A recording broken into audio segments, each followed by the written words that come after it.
Hey, everybody. Welcome to the Mean Boys Podcast. Holy shit. Big day. We hit 2 big goals today. Today, we've crossed the threshold of $2,000 on Patreon, and barring almost certain card declines, it means we will have to produce Snark Week 2. Yeah, if you're on the fence about donating to the Patreon, do it now because we do not have a super reliable financial fan base, so we will get declined a little bit. Yeah, and also, and this is the big part, I have never, nor has Keith, been busier in his life, and this will definitely catapult us into a state of severe anxiety and depression. Yeah, we are recording this after working a 12-hour day and then writing sketches for the Lewis episode. Yeah.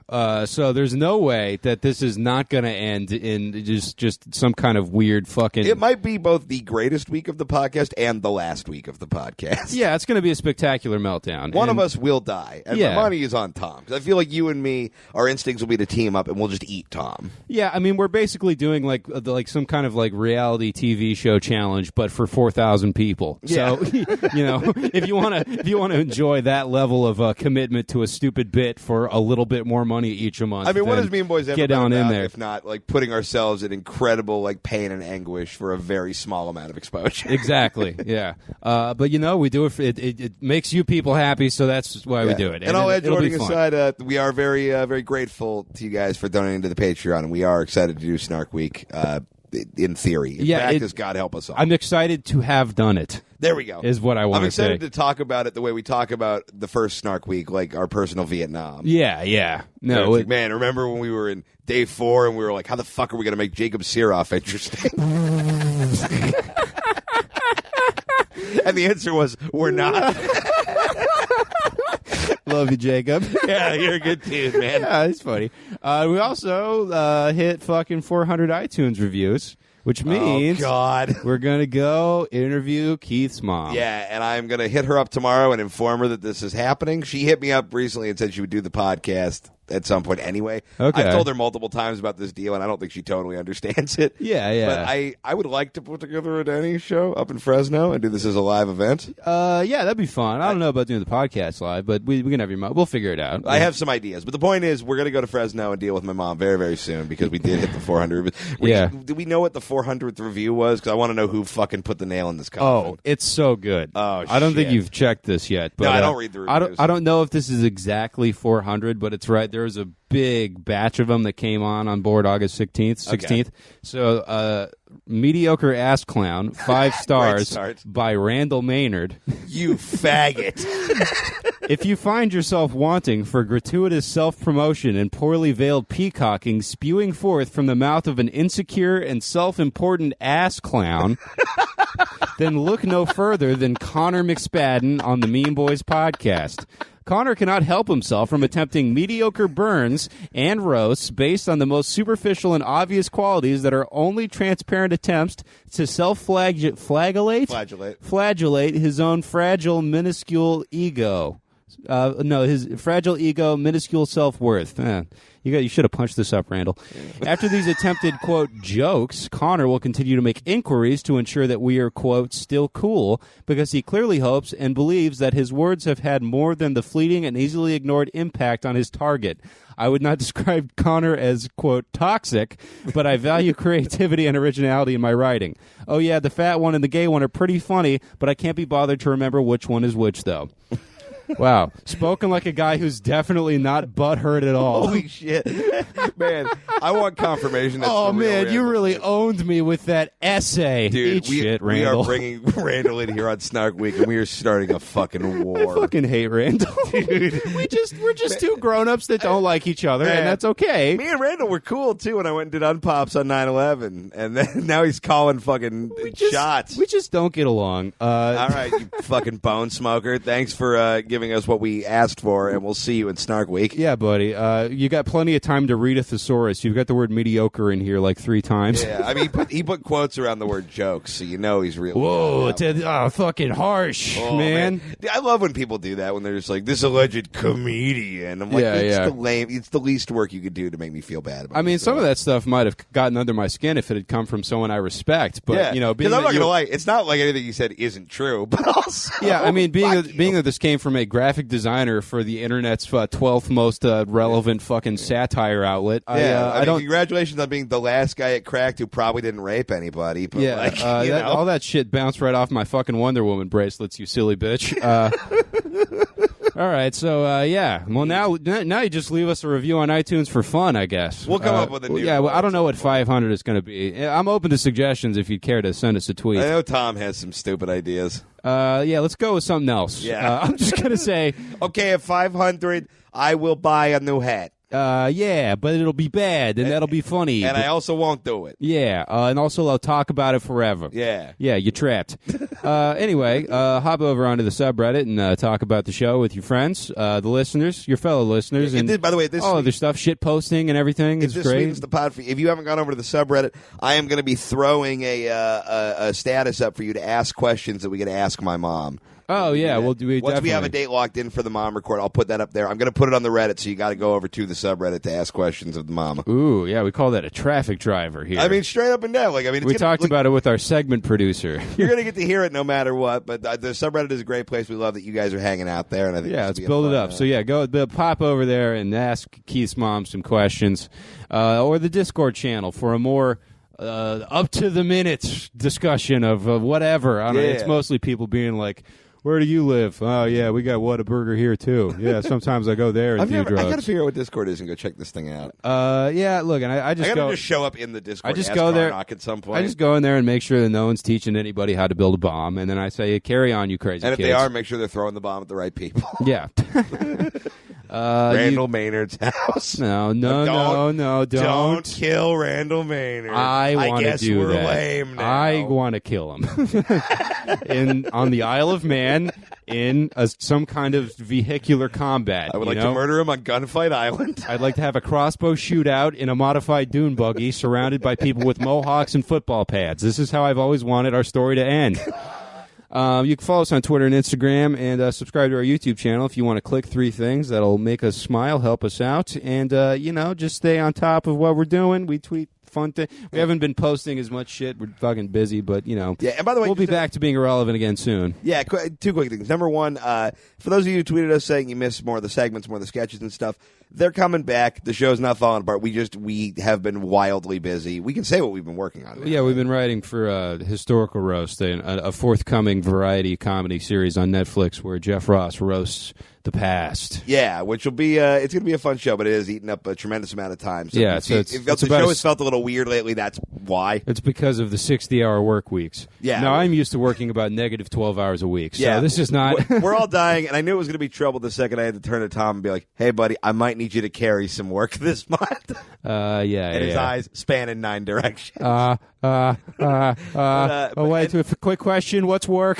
And number 2, before I forget to plug this, come to Halloween if you're in the Los Angeles area, October 28th. Yeah, Echoes on Pico. Echoes on Pico. If you're in San Diego, if you're in OC, if you want to take a little road trip and come up, this is going to be a fucking good show. It'll be fun, guys. We'll be letting it all hang out. Yeah, we're going to have some booking announcements coming up soon. We can already confirm Jessa Reed is going to be on the show. Mm-hmm. Tickets are live now, though. Go to our website or go to the Twitter. Yeah, just follow the link in the show notes and fucking get in there and enjoy yourself.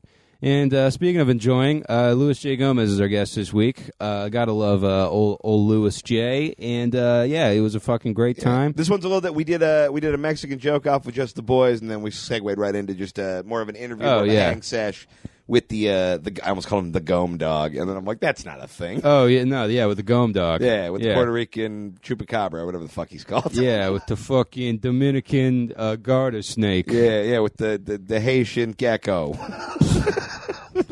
Yeah. So anyway, without much further ado, enjoy this week's episode with Louis J. Gomez.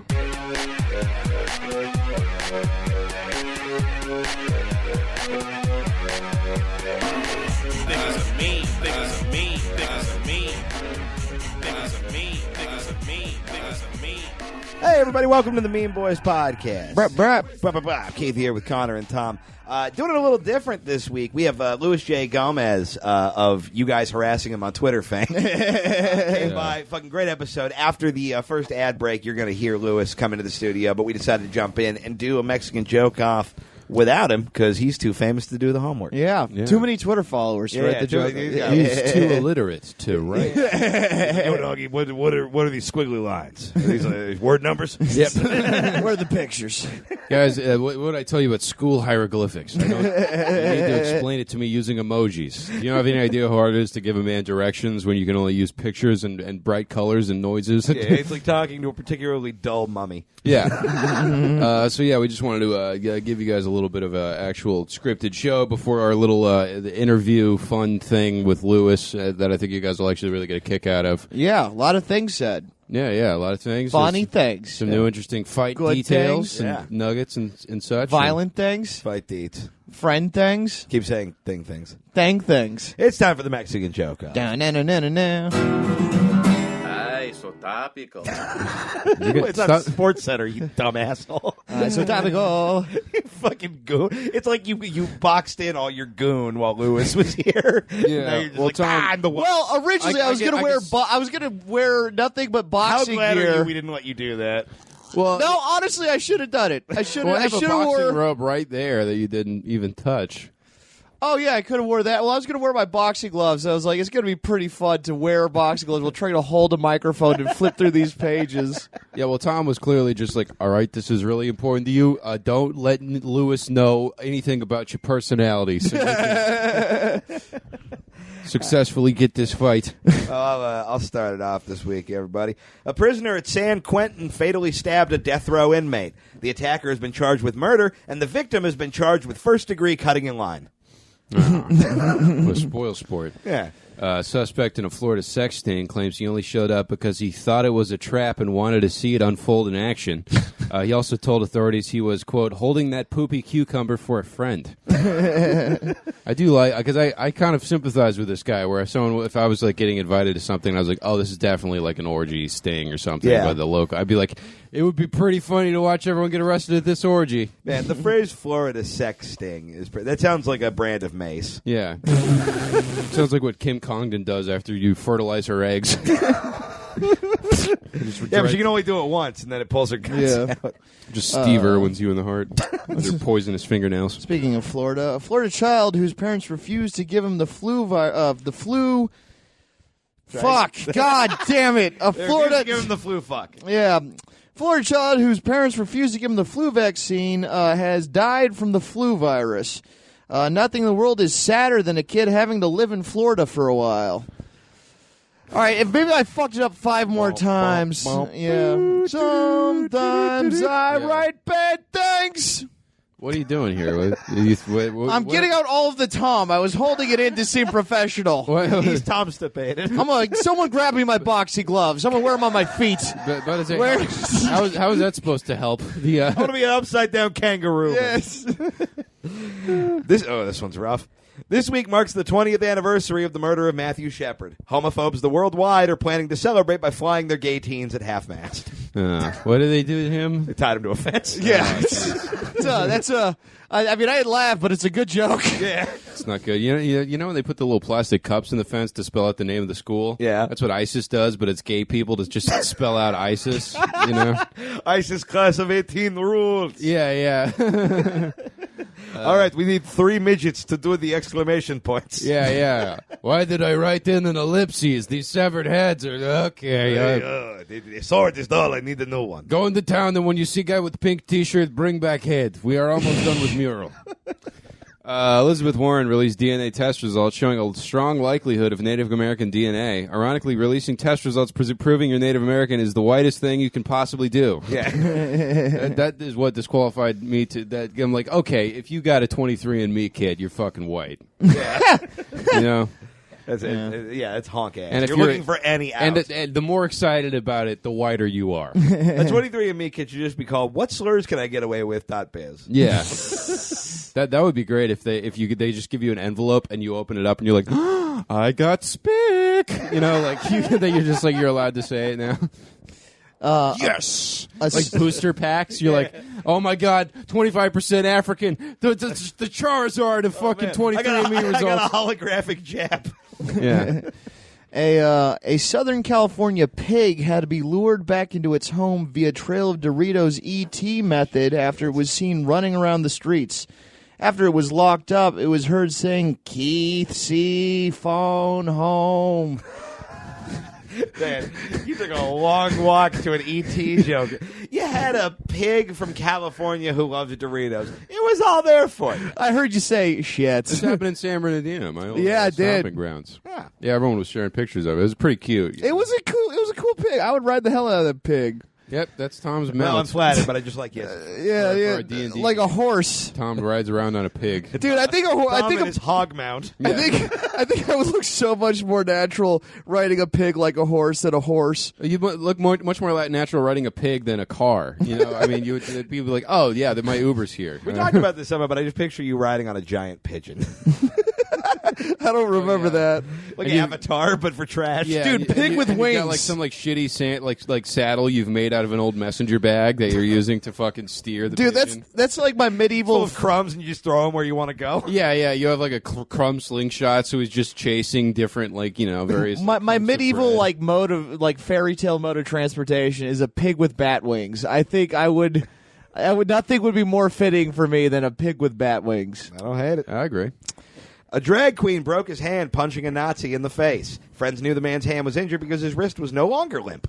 Hey. All right, well, I only had time to write 2 because I wrote up the 15 minutes. I woke up 15 minutes before the show started after staying up till 3 in the morning editing last night's show. Here's how chaos life is. How chaotic. Take 2. This is how chaotic life has been. I forgot what I was going to say. That sentence was it was a roller coaster, but they didn't finish building it, so you just got to the top and then you just into a 4. Oh, I texted them if they were awake this morning. I was the first Yeah, one that Do, is do you weird. know how fucked up that is? to wake Thomas up the to be like, you responsible guys, yeah. You guys ready? Well, yeah. I had got my coffee, I got set a alarms burrito for like before. 8:30, yeah. but I guess I just blew through them. But fuck, yeah. I slept through my alarms because I was dying of the stomach aids. Oh, I was yeah. on the intro to the last episode. You needing to shit and pain is pretty funny. well, I'm glad you had a good time. I mean, I was worried about you, but it's fucking also, maroon. you play injured very well. You're like Jordan, you know? He did best when he was sick. All right, guys. I'm just going to make up jokes based on these headlines. Trump signs bill requiring airports to provide spaces for nursing mothers. The nursing spaces will be free, but the viewing will cost $1 for every 5 minutes. There we go. All right. Yeah, there we go. That's kind That's of a a thing. Yeah, that's my first idea. There you go. Yeah. The midterm. Oh, okay. Yeah. The midterm polls are projecting to be the biggest gender gap since 1982, with only 37% of women voting Republican. Upon questioning the president on this news, he said, "I just walk up to women and grab them right in the gender gap."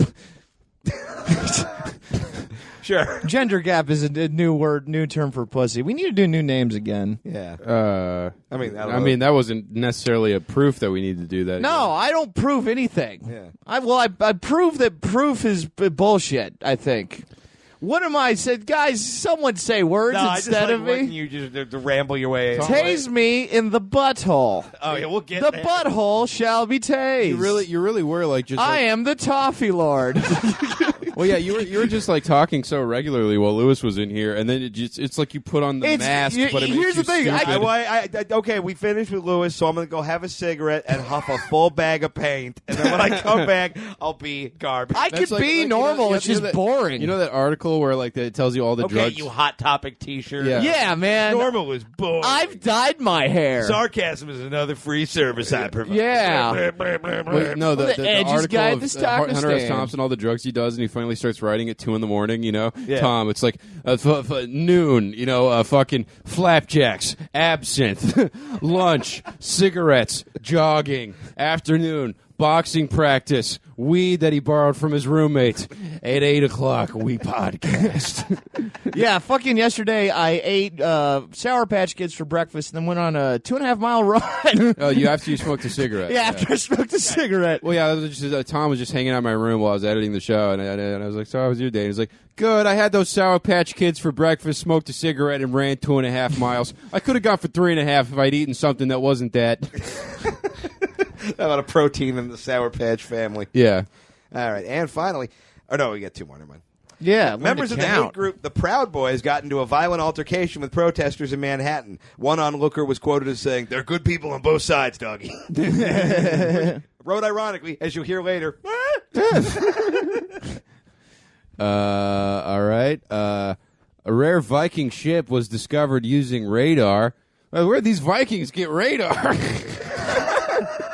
Sorry, guys. I really am overworked. I promise. I'm not just being lazy.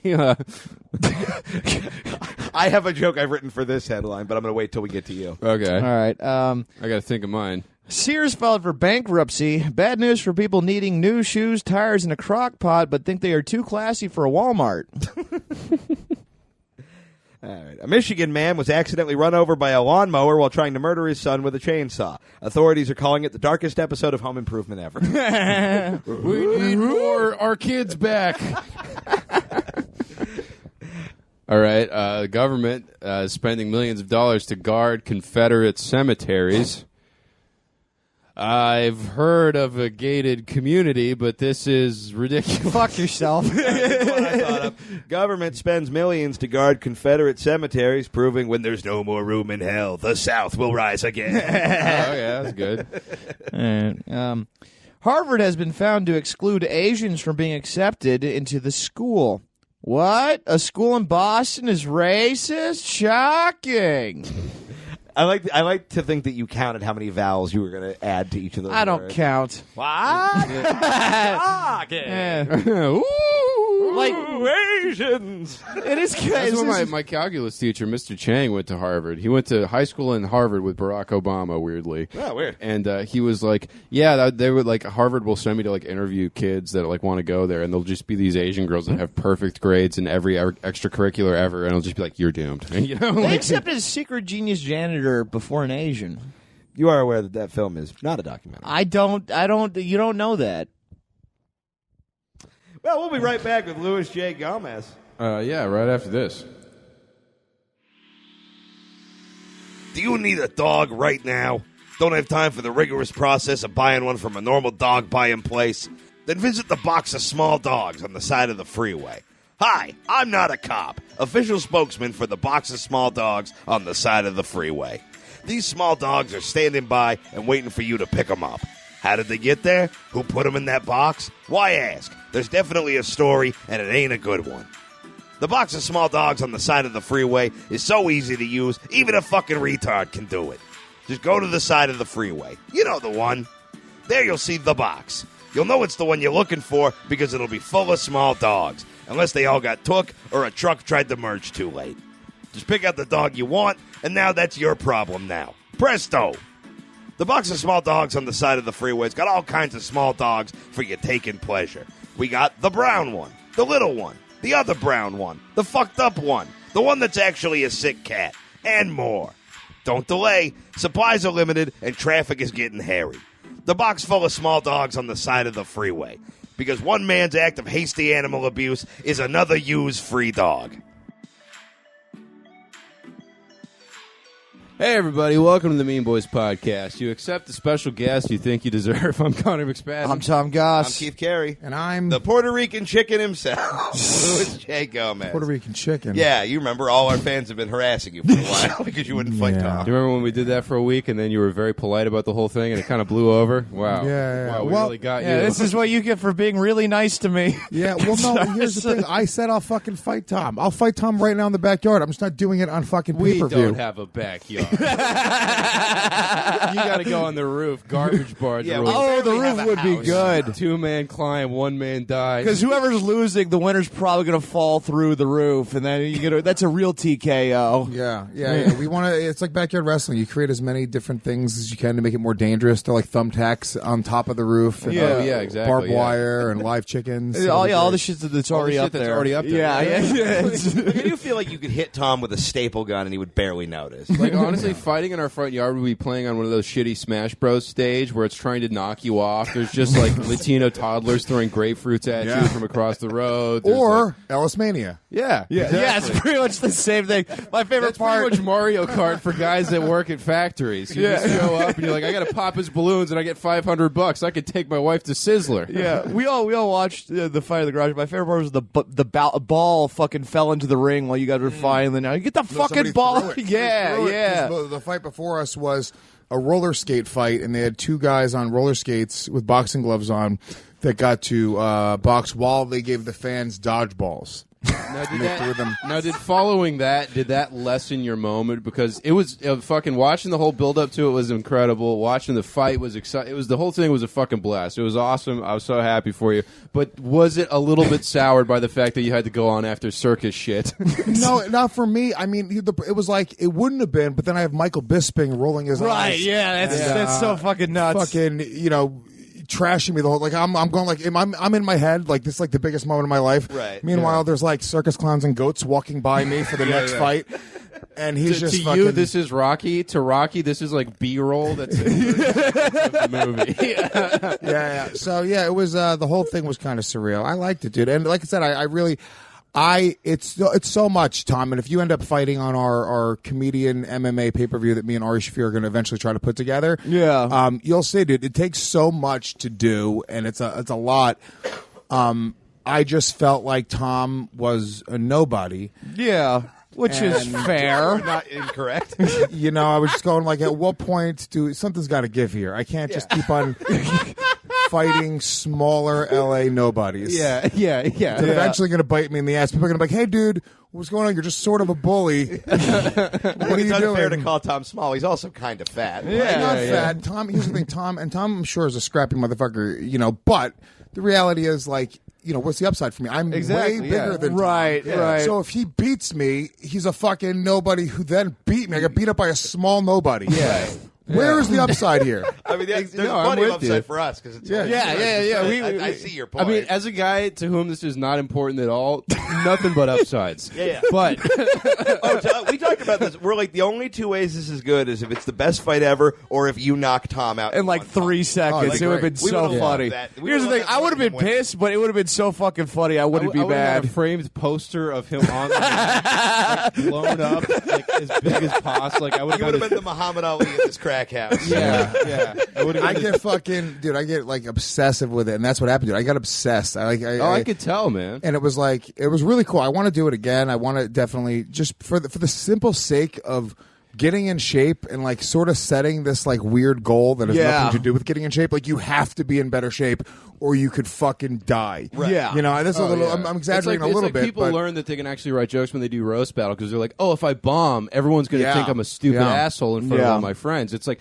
oh, I can't get in shape if there's a fucking a fat 45-year-old Steve Renazizi satellite comedian that's trying to. You know what I think you should do though? Tower 7 of the Steve Renazizi empire. Yes, yeah, Danish and O'Neill. This is what I'll say is that you guys, I think this is the fight.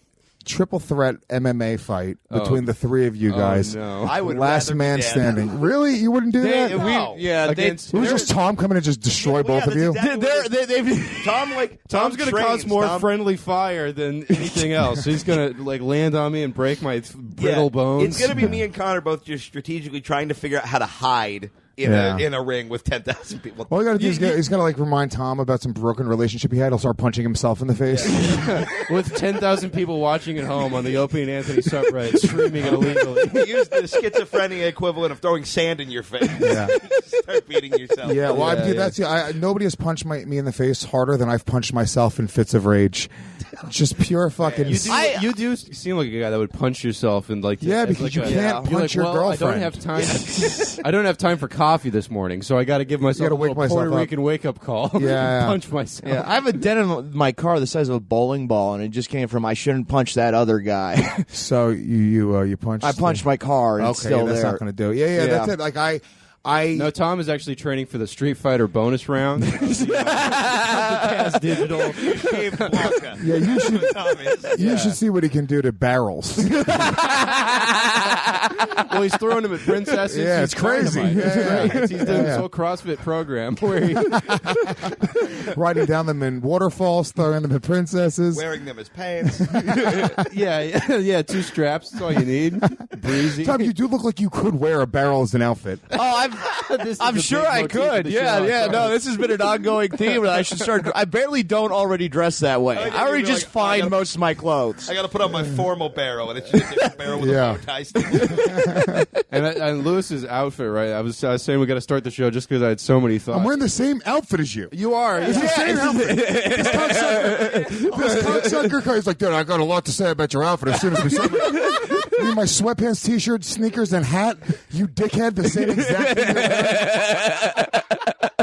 What's wrong with my version of your outfit? Because You're not white. What's wrong with my version of everything? Yeah, exactly. You look like you're training on monkey bars at some kind of paramilitary compound in Oklahoma to overthrow some low-level form of the government. Oh, dude, we're fucking hijacking the Coast Guard. You do look like you're halfway through the Turner Diaries, and you're like, I get it.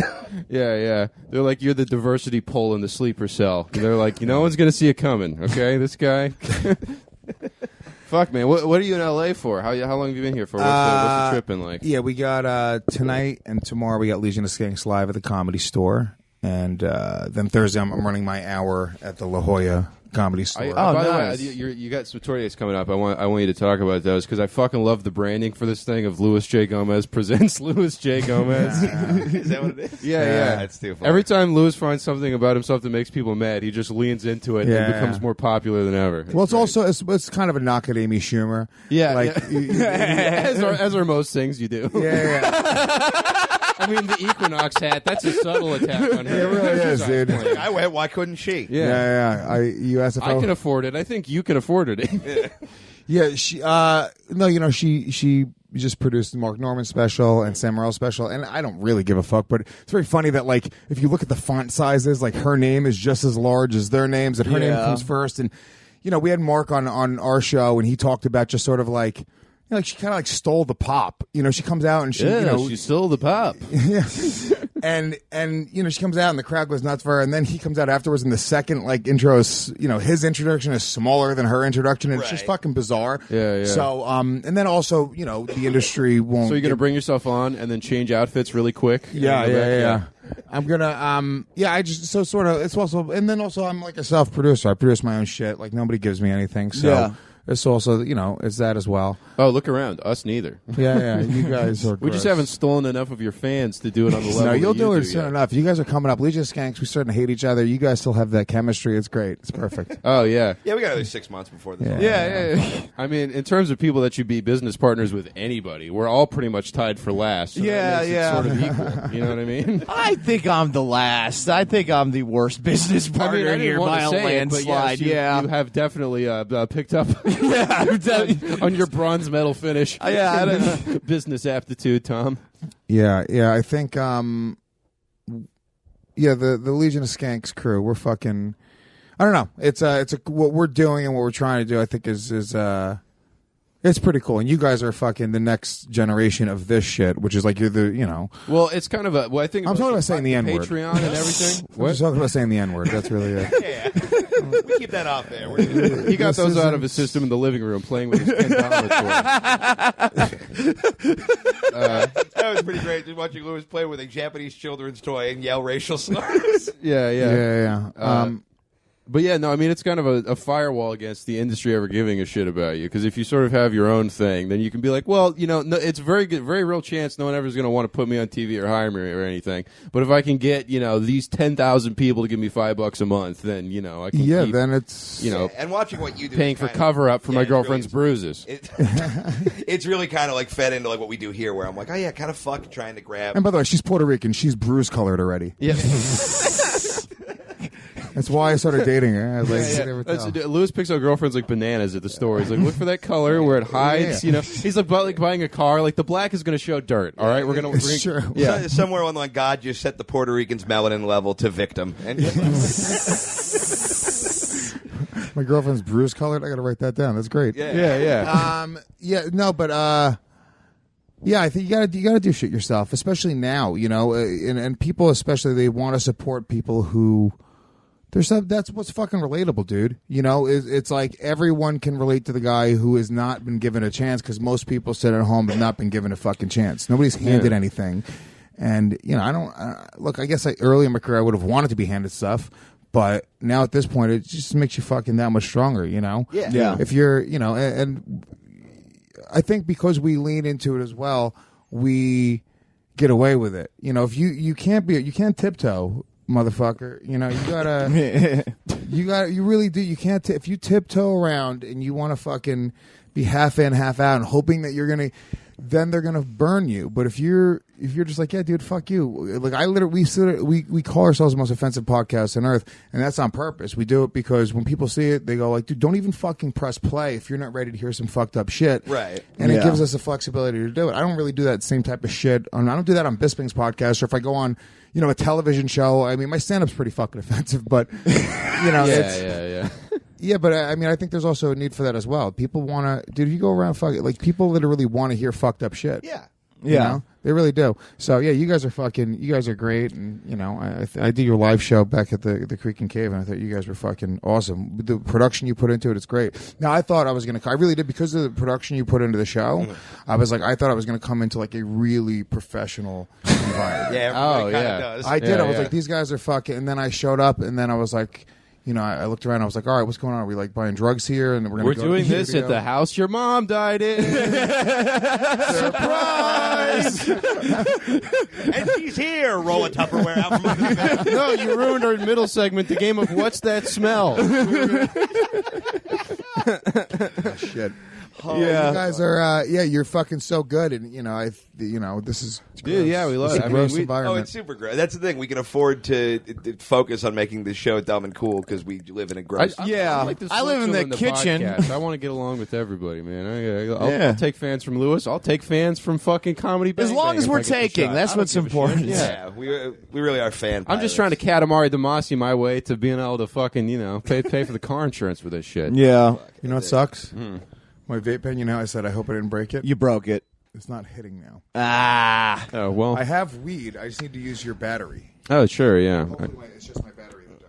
You can try that one, too. That weed. I've been smoking more. You know what? I've been smoking more weed, and you started this when I was in New York in April, because you were the only person to successfully get me high, I think, really ever, and then I've been just smoking since then. Yeah. Turn Tom into a stoner. Yeah, not a stoner, but just like, it's the only thing that gets me to fall asleep. I'll sleep 2 to 4 hours a night if I don't have a little weed or CBD. Where, you know, we're in Midtown Manhattan, and then I have to do this video game. Oh my God, I forgot about that. I get Tom back to deep Brooklyn, you know, and he just keeps like he's like, is that a guy or is that like an ad? And I'm like, Tom, that's a bird. We got to get on the fucking train, buddy. Oh, and the chicken pita. Oh yeah, he gets a chicken gyro and it fucking explodes all over him. I was just drenched in white sauce walking down a very Jewish area of Brooklyn. That was not a chicken gyro. Yeah,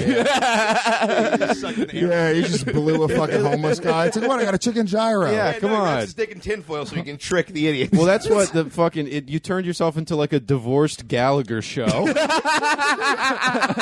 Just trying to get back to the Dave Cyrus's house. Yeah, and that was my only pair of pants back then too. It was, yeah. And I just like, Don't, Doug. Let me tell you something. I still only own one pair of pants. Are you kidding me? Like I own. See, what a weird thing to do. yeah.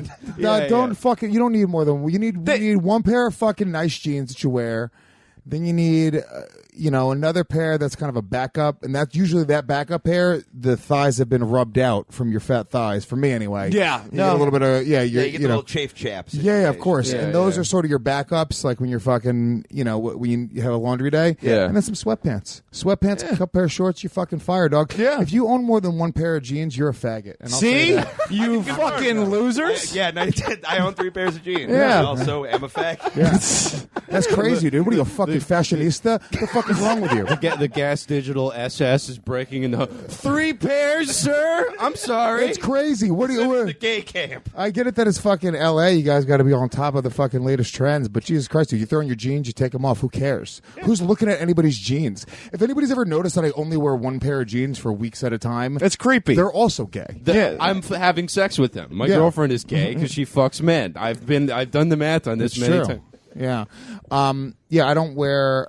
I just buy one at a time. Yeah. I like the way they fit. It's They like the feel rule good. of the Sith: one pair of jeans, and you train them, and then they betray you. Yeah, one of your pants kill you. Yeah. Tom, these guys are very condescending. That's the problem.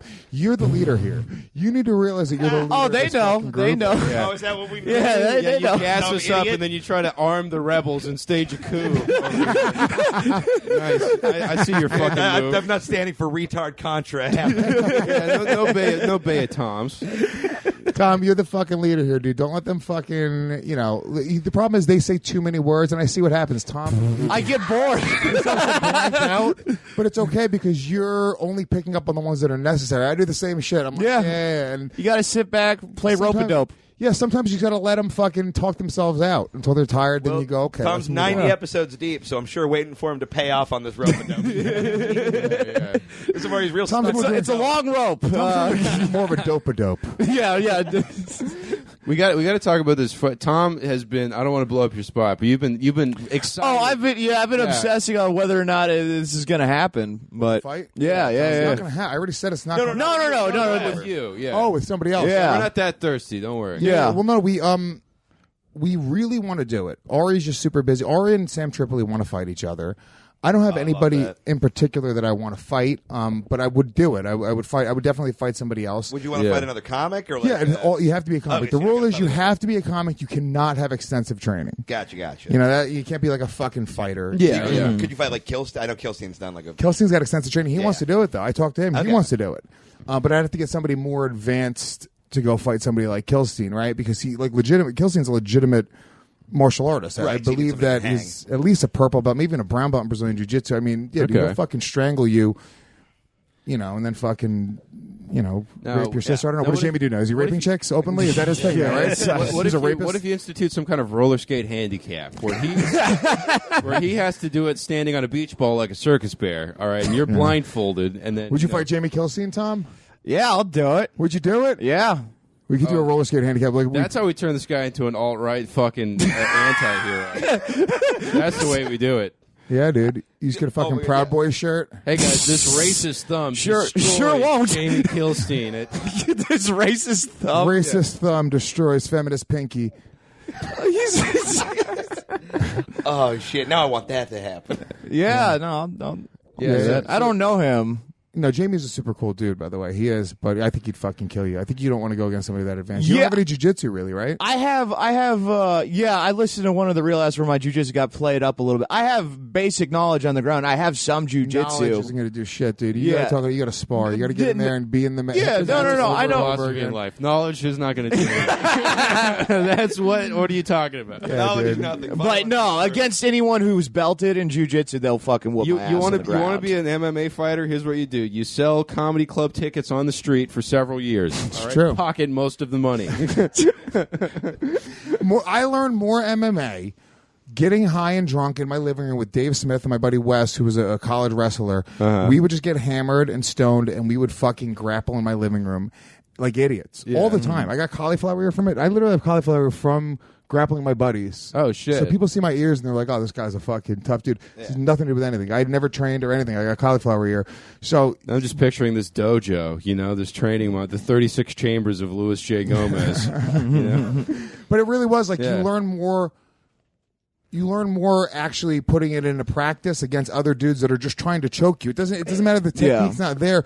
What's happening is you're in a real time situation. Your fucking buddy's trying to choke you, and you got to get out of it. Yeah. You have to sort of be there and react, and then you start to watch MMA and you start to see what they're doing, and then you start to apply what you see there, and then you sort of put it all together. So the knowledge does fucking help, but you actually have to go and practice. No. I mean, I trained for a little bit. You When I didn't say train basic shit. knowledge, You're a pussy. Tom's I whole briefly- head looks like cauliflower ear. yeah, I briefly learned some cauliflower head. jujitsu, but I'm not. Keith has cauliflower personality. Yeah. Damn. That was what the fuck was it? Why haven't we fixed cauliflower? Can you drain it? Can you pop it, or does it just come you back? Drain it, but I callous. think the MMA guys want to fucking have it because it's like a badge of honor, And chicks who know what it is, they think it's fucking hot, right? Chicks think it's hot. To me, it's the grossest Yeah. shit in the I'm world. just picturing some gross whore just wanting to lick a cauliflower ear. Yeah, just tongue fuck your ear butt. Let me It's get so in the gross. crevasses. Yeah, it's just a fucking like scar tissue. Like scars aren't necessarily good looking. If you got a scar because you fucking somebody threw a rock at you when you were a kid, that's not a hot story. If you got a scar because you got into a fight, you got a big split down your face, right. you know, a chick's going to want to fucking... Like, ooh, I'm not going to be able to take this guy anywhere. Yeah, he lost a fight. This guy's a pussy. This guy's going to get into a pissing contest at the train station. This guy's going to be kicked out of 5 movie theaters during the course of this relationship. He's going to probably take it out on me one day. Yeah. This is a ticking time bomb of passion. Yeah. Well, but chicks do like that, dude. They, you know, whatever. It's fucking dumb, but they really do like a big fucking dude who's willing to. That's I think instinctual. Their pussies get wet when they see a fucking big gorilla that could fucking. I'm talking about Kim. She dated black guys before me. Yeah. But who could play football apparently. You know what she can say? Name names. We'll tag you. Hey, I fucked your woman and called you a gorilla. Yeah. Black MMA. Football, truly. Black MMA, prison. But no, women fucking see a dude and they see him, even if it's a fucking obnoxious asshole, there's something about that. Even if they don't want to admit it, they like that guy much more than the guy who's a little beta who will fucking just walk away from a fight. No chick wants that. I don't give a fuck what they say. No chick wants a guy who's going to go, if some dude's like, yeah, your girl's a whore. And then he's like, well, let me use my technically, words. yes. I think it's not even that they want. I don't think chicks necessarily want to see you beat the guy up. They just want to know you would if you. you're willing to. Yeah, that's my problem. Is the girls I date are like, oh, cool, he would do that, and then they go, oh shit, he did that, Tom, and that's where the problem. The kind of guy where, like, if your girlfriend was like, you know, buying a churro, and the guy was like, "Here's your change," you'd be like, "He's trying to fuck my woman." And put him through a plate glass window. Are you like a fucking quick to anger personality guy? Yeah, I mean, I have a fuse, but no one knows when it's diminishing, and yeah, I mean, the bar in Philadelphia that you kicked a hole in the wall of probably knows. yeah. What bar is this? How did I miss this story? It was a show ad. Oh, okay. I didn't know Yeah. you kicked a hole in. Oh yeah, we were setting up chairs, and Tom got angry at them being uneven or pinched his finger. I pinched my finger, and then I just donkey kicked a hole in the wall. Wow, this bodes great for the next tour booking. Yeah, that's why I'm not naming the bar, because I'd like to go back there, and I'm hoping they don't listen. Oh yeah, that's a good move. Yeah, you don't think that they have him on security camera, donkey kicking a hole in the wall? You don't think they watch that at the Christmas party every year since it happens? Like, all right, pull up fucking the rhinoceros man's with temper tantrum about the folding chairs. Yeah. I was sure if you but Special needs Van Damme is coming. Yeah. I don't. You'll always be surprised at what sets me off as these two in the test too. No, Tom is. It's not like he's dangerous to be like it's fine, but he does get. It's just like, but it's off. something random, like just a series of words that you're not allowed to say in succession. Yeah. Yeah, that's yeah. exactly what. Yeah, I showed him the right card The ice cream man is around the corner. That's true. We've never fought anywhere. You show that, him like, a Choco makes sense. Taco. And Yeah, yeah. President. yeah. And we fought it. Just throw a sandwich at his feet, and then he's just now blood. The fucking But I Korean get called retarded for 90 episodes. I'm like, oh, whatever. You know, it's. Yeah. But don't mention money while we're walking to the train because I might throw a trash can at somebody. Yeah, there's triggers. I have triggers. Yeah. we all have triggers. Yeah. you You know. probably don't want to. You probably don't want to advertise these to your fans. Yeah, or ours. No, it's not even things that people can say. It's my triggers are when I'm running late to something. Every single time, if I'm running late, I'm going to try to hurt people. Like it's just in whatever way, emotionally, Which doesn't seem like physically, it'll make you get faster. sexually. Like no. Hang on, sorry. It's 20 minutes late. Better commit a rape. Like, what yeah. are we- Well, no, it's. I really do think that it's no. It's. I'm not proud of it. I'm just. I get fucked up when I'm running late, and I get very. And I have the serious. Like you're right. Like that's not. This is the way I sometimes when I'm going through like good moments in my life, like I have like this almost like analogy that works. Like if you're like if you're going to build a robot, Tom the robot, to live in the place of Tom and do everything in your place. Like you get to just sit in your fucking room and this robot's going to make all your decisions and go and live your life, right? And hopefully prosper and do everything. I need to find the roller skates for my boxing. Teach me. Error. Too many pain. I know I am a computer, but teach me how to use the computer so I can buy used skates that are too big while I slip and get beat up by Mike Feeney for some reason. If we build a robot at a time, it's just a fax machine with a camo hat. Yeah. Yeah, so he's like a robot. It's an old rotary telephone with a boot stuck to it. What did I call you the other day? Just a speak and spell taped to a raccoon? Yeah, I think that's what it was. Yeah, It's the Tom robot. Yeah. So, but no, you would build this robot, and you would never. I would never program my robot to start fighting with cab drivers en route to where I'm going when I'm late. You would never program it. That would never be the solution there. Yeah. You would literally go like, oh yeah, we'd never do that. That's stupid. You'd always program it to come up with the absolute best decision to kind of move you ahead in life and make you a fucking millionaire, billionaire, whatever your dreams were. Right. It would never be fight this cabbie. Yeah. There's just never, you're never going to get there. But it's hard to remind myself You of can that. just be aware of your wiring, and you kind of get better about it over time. That's really all you could do. Yeah, I try. I really do. And you let it out every once in a while. I mean, you frankly wouldn't be as popular as you are if you didn't have outbursts at screenings of Black Panther for It's true. company outings. Or Well, I didn't call it Black Panther.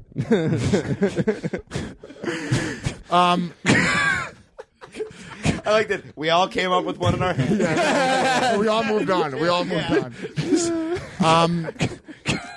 Yeah, no, I agree. Returns. I agree. No, I think, yeah, you're just trying to be better always. I don't know. It's hard. It really is. It's a very, very difficult thing to do. I control it around my kid. That's the only person that I control it around. yeah. And a little bit like in life, but it is. If you're going to save the Zen, you save it for the kid. Yeah. Do you think the kid has like mellowed you out more, or gotten you more amped up at little shit when he's not around? That's an interesting point, actually, because it's almost like in life you can't say fucked up shit anymore. You know what I'm saying? Like you can't. Like in work and school, it's a different time. You can't make the same type of jokes we used to make. Right. And so what happens? Everyone goes home and they go on to Reddit and YouTube and they go and they fucking let it all out, and it's extreme. And maybe there's something to that, because every day I'm like a dad, I'm just walking around, I'm like, oh man, I need to let this out. And then as soon as my kid's out, I'm just quick to fucking as soon as you leave the apartment, all right, I gotta go steal some Starbucks. I gotta get into a shouting match with someone at a crosswalk. All right, I gotta break up and get back together with my girlfriend and then do 9 podcasts where I say the N-word constantly, and then I'll be cleansed enough to go home and make him some scrambled eggs for dinner. It's true. And I'm a good father because of it. I know. If I didn't let all of that out, now on the flip side, when I come home, I might just let a few N-words out while I'm making up some pasta. Yep. How to spell it for him in his fucking SpaghettiOs.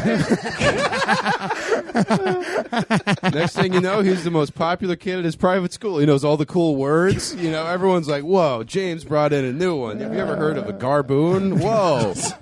No way. God, garboon is such a good deep cut one. Yeah. Is that an actual racial slur? I think so. I just learned it from Keith. Yeah. Don't you put that on me.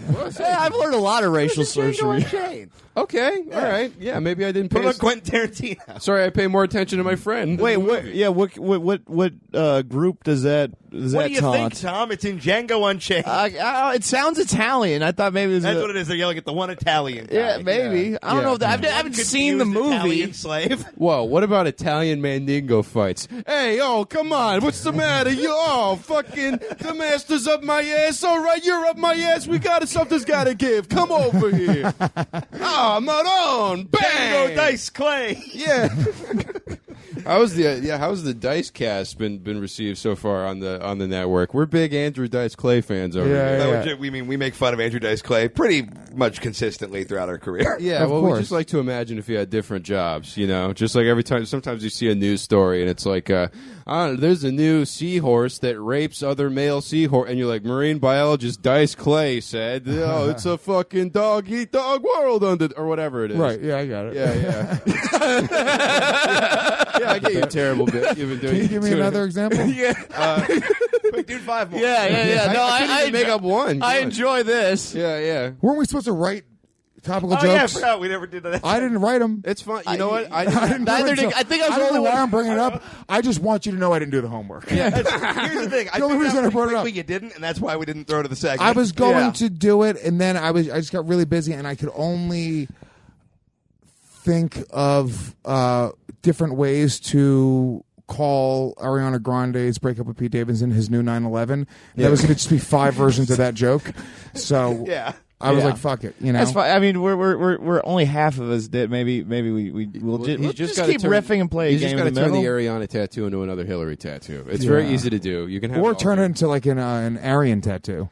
Oh yeah, Arian Grande. Yeah, Arian Grande. He's a really big Nazi. Yeah, It's a huge Nazi. It's Saturday Night Zog featuring the Banks, With special guest Gavin McGinnis. the Bilderberg Conference, musical guest Screwdriver.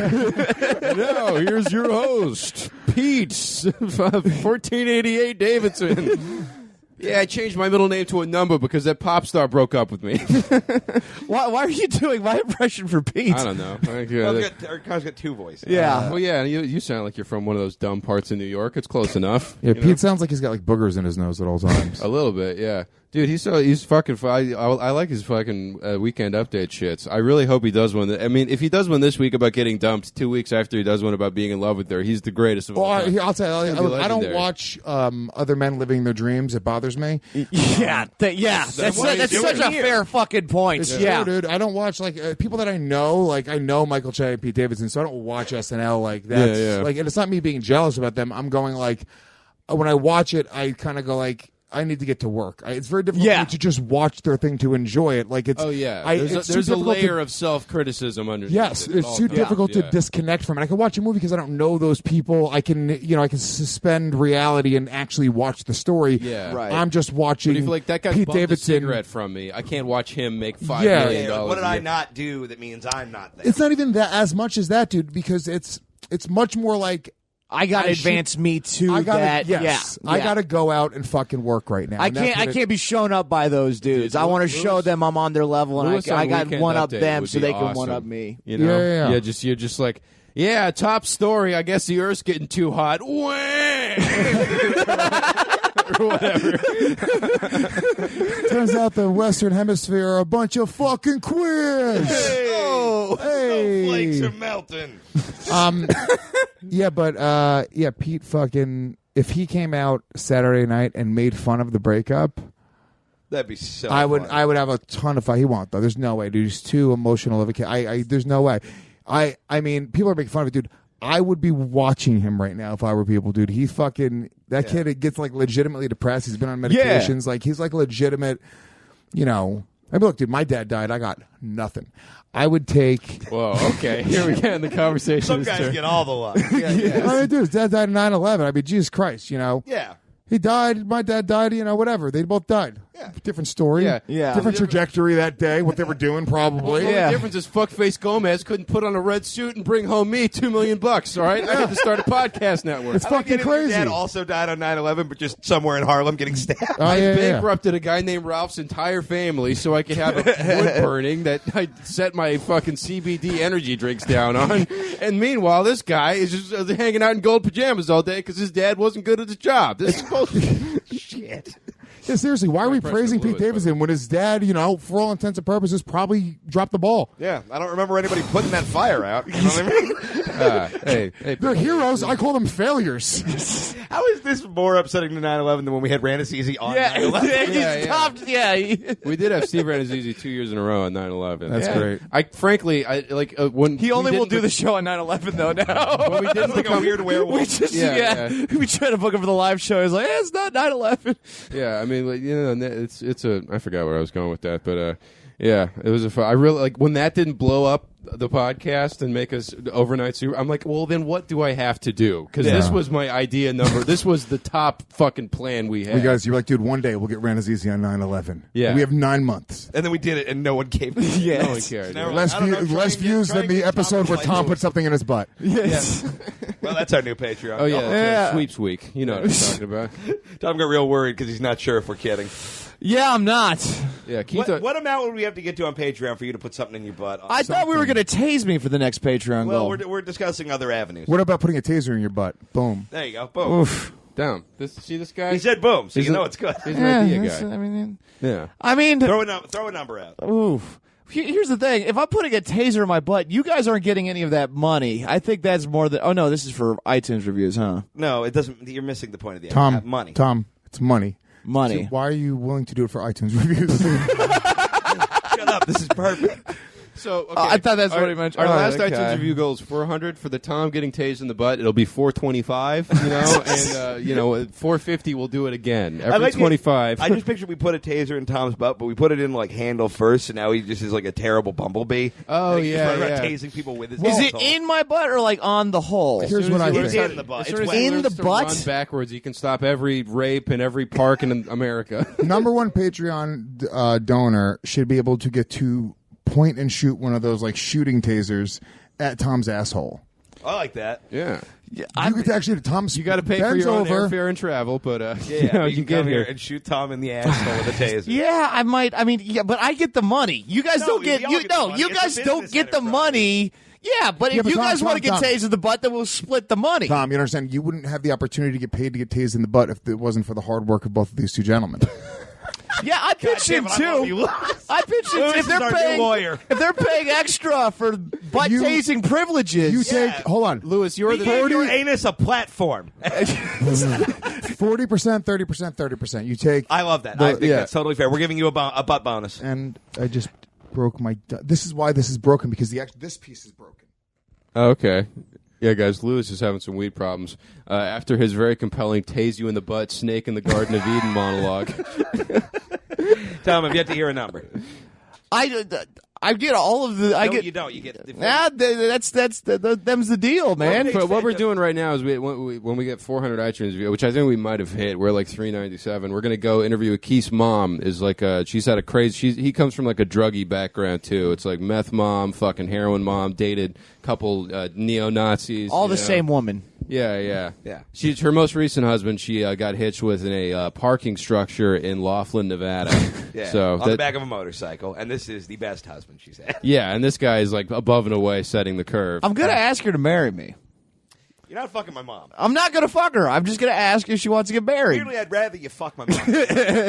I just want to be your stepdad, dude. Dude, If in a world where Tom gets to claim you as a dependent on his taxes, there's nothing funnier. in a world where Tom does his taxes, like, Huh. Yeah, I don't make enough money to do taxes.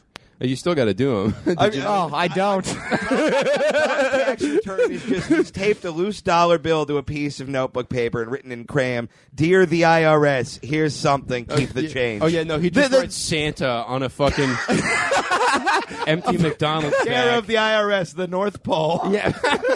They told me that they owe me money, but I don't know. They didn't tell me how to get the money, so I just have. Well, we'll sit you down with an adult and help Yeah. you figure that out. Should we go to the mailbag? Doesn't or, that fucking yeah. suck? Like just when you go through the. That's the. they hardest should just thing send of you the all. fucking money. Well, they make you go through all this shit. You're like, guys, I have like real problems. Just I'm talking about like doing anything. Right. Like doing laundry. Like it's just a problem because I have so much going on. I have major ADD. It's like I feel like you should be able to. If I ever got like in trouble for just not like I didn't pay a ticket. Like I had a weed ticket. I caught smoking weed in the street. And I just let it go and let it go and let it go. But I feel like I should be able to use my ADD as like an actual defense. I have legitimate affliction. I'm clinically diagnosed with terrible ADD.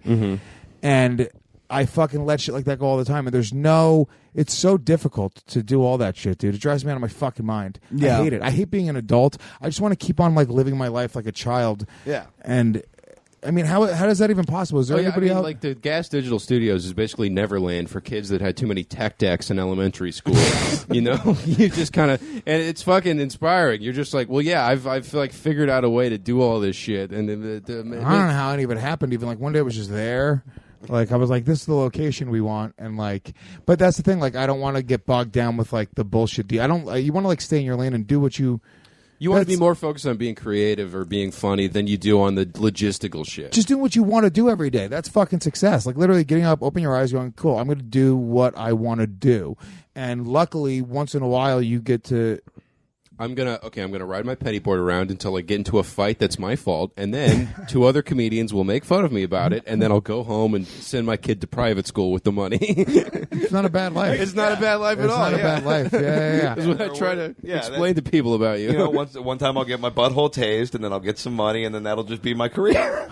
Yeah, I got to think about how much money I'd need to get my butthole tased. $5,000. I don't know, dude. Yeah, I I'll mean, do Keith, that. Obviously, you went way too high. $1,000 on the Yeah. table right now to get your butthole tased. Oh no, it's $5,000 now. We don't Originally, have we could get $1,000.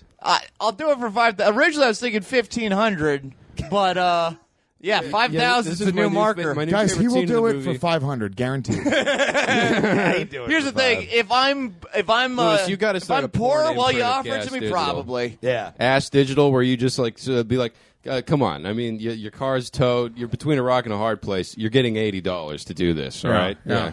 You have to blow Ralph Sutton on top of a stack of autographed Kiss koozies.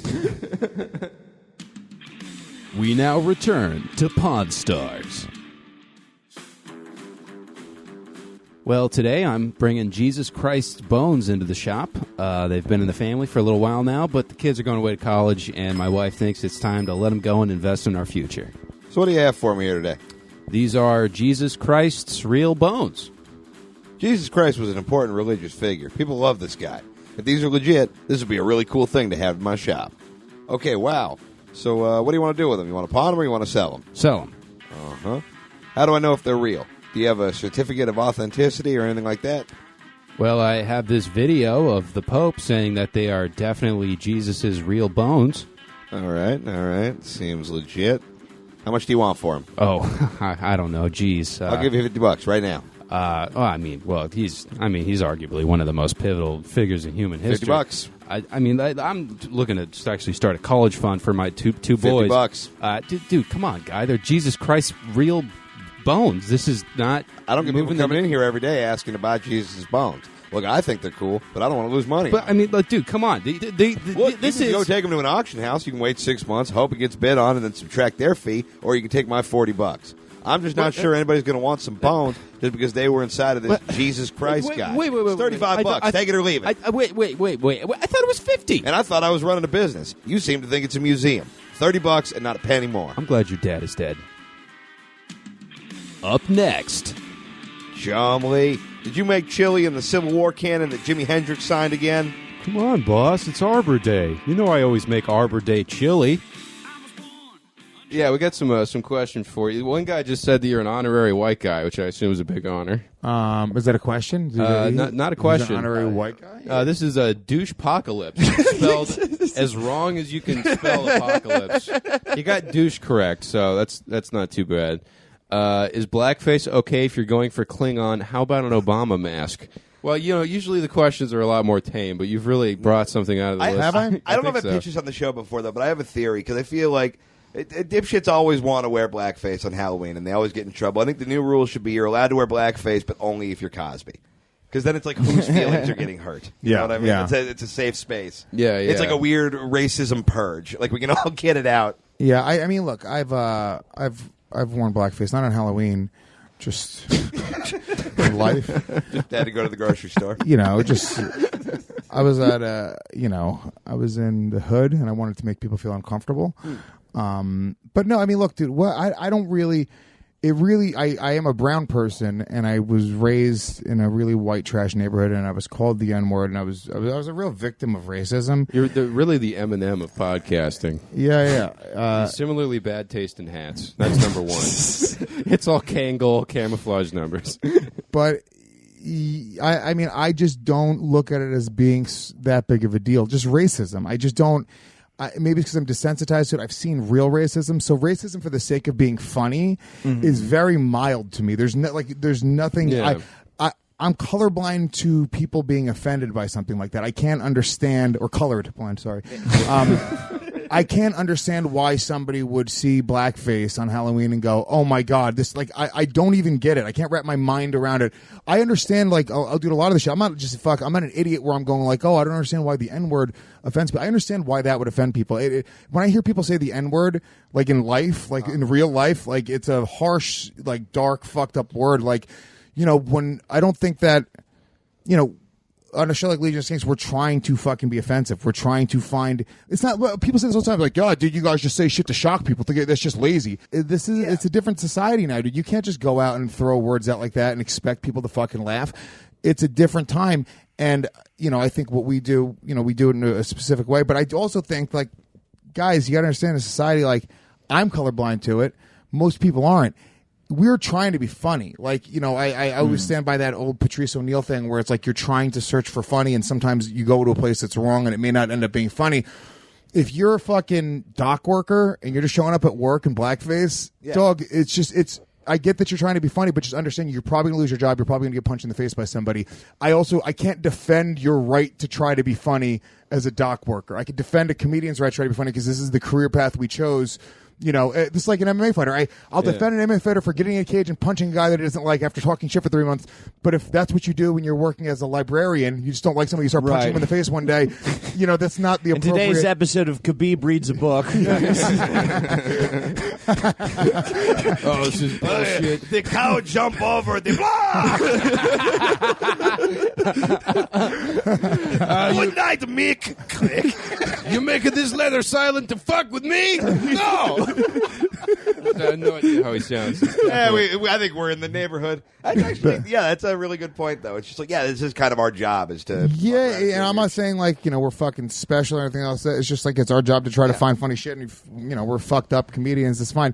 So no, I don't think you should be able to wear blackface. No, yeah, it's kind of stupid. Dude, just understand you're going to deal with problems. Like you're going to deal with problems. I don't think that anything should be like illegal. Any form of speech should be illegal. But it's like you definitely shouldn't do certain things. Yeah, you're absolutely able to wear blackface. But don't get mad when people hate you for it. Like that's part of. I talk about this a lot with like, you know, even like doing like offensive shit comedically and stuff. Is like I think we absolutely have the right to do that. But I'm not mad at anybody who's offended by it because I'm just like, it wasn't for you. You have a right to be offended, just like I have a right to do it, and that's as long as you're not saying I should be removed from the field, be or offended, or whatever. You know, and if you also, I'm okay with having a discussion about it. If you want to have a discussion about being offended, you know, that's fine as well. I've had people come up to me after shows and be like, hey, that joke like bugged me. Yeah. And my reaction isn't, you know, go fuck yourself. Like, you know, my reaction is, all right, well, talk to me about it. I was like, you know, if that bothered you on a personal level, I'm sorry. That wasn't my intent. But, you know, the rest of the crowd fucking loved it. Yeah, so you don't go up there being like, how can I fucking bum people out? Yeah, you shouldn't go into a comedy club if that's sort of the sentiment that you can be triggered by things. And more comedy clubs need to take that position. They need to put a fucking sign on the door that says, don't come in. You're going to hear fucked up shit.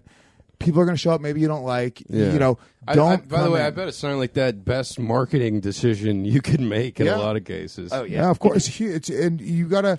But then some people, you know, I feel like people in the industry are afraid to kind of be a leader in that way, and they see what's happening and they go, well, no, actually we need to start maybe creating restrictions and things are going too far. And I see it happening even in New York. Dude, New York audiences are pussies, LA audiences are pussies. You want a real audience, you got to go to like straight up fucking, like I was in Tampa last weekend. That's a fucking audience. Dude, Tampa, they don't care, dog. I was in Tucson this weekend. They're like, nothing offends us. Nothing offends. They're just like, dude, I want to laugh. I'm dealing with fucking. Dude, if you like work all day, if you have like these people have jobs in LA and New York, you have a little gig. You have your little fucking project. You're trying to be a rock star in finance or a lawyer. You're trying to be the fucking lawyer that makes the cover of fucking Time magazine. That's the New York attitude. Everybody under the fucking garbage man thinks he needs a headshot. It's There's crazy. a dude who runs a fucking toothpaste machine whose hands are black from fucking soot who comes into the show and he's like, somebody better say something about Mexicans because god damn it, I am dying of poverty. Why would there be soot in the toothpaste factory? I couldn't tell you, Tom. It's not good toothpaste. It's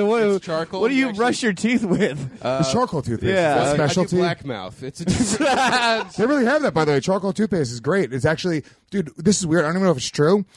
I gotta look. I keep on forgetting to Google this. Okay, during the training for my fight against Ryan O'Neal, my teeth started getting discolored. It was like I was getting stains on my bottom teeth, especially like really like just like it was weird. It was like a yellowish brownish stains were coming in.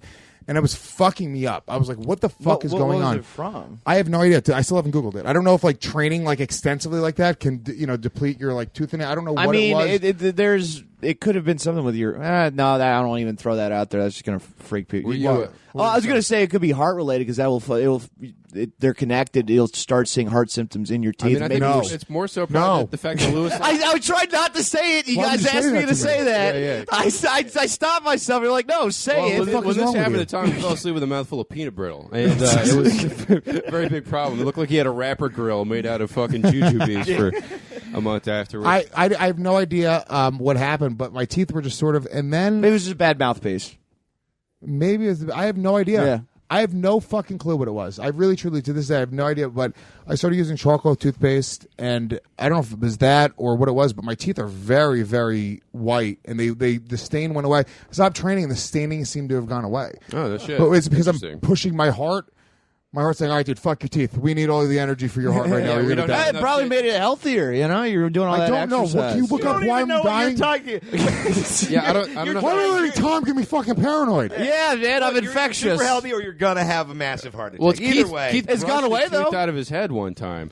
I was in the Oh, other yeah, we room. were in Fresno. Yeah, we were doing shows in I Central have genetic California. meth teeth. Yeah, And yeah. fucking, I was brushing my teeth, and half Like I of just one of hear my teeth I just fell hear out. like tink tink tink in the bathroom, and Keith goes fuck. I'm like, what's going on? He's like, I just brushed a tooth out of my head. I was trying to clean him. I thought this was supposed to make him better. Well, it was terrible because it was like literally just this jagged half tooth, and it didn't hurt at all. And Yeah. that was the scariest part because I'm like, what's happening? Oh, yeah, your teeth, like, they're just fucking, it's like a graveyard in your mouth. Oh, dude, they're fucking Just nothing brutal. alive, just fucking. Yeah, and then I made bad tooth puns for the next If you 48 listen, hours. if you listen closely, when Keith opens his mouth, you can hear Monster Mash.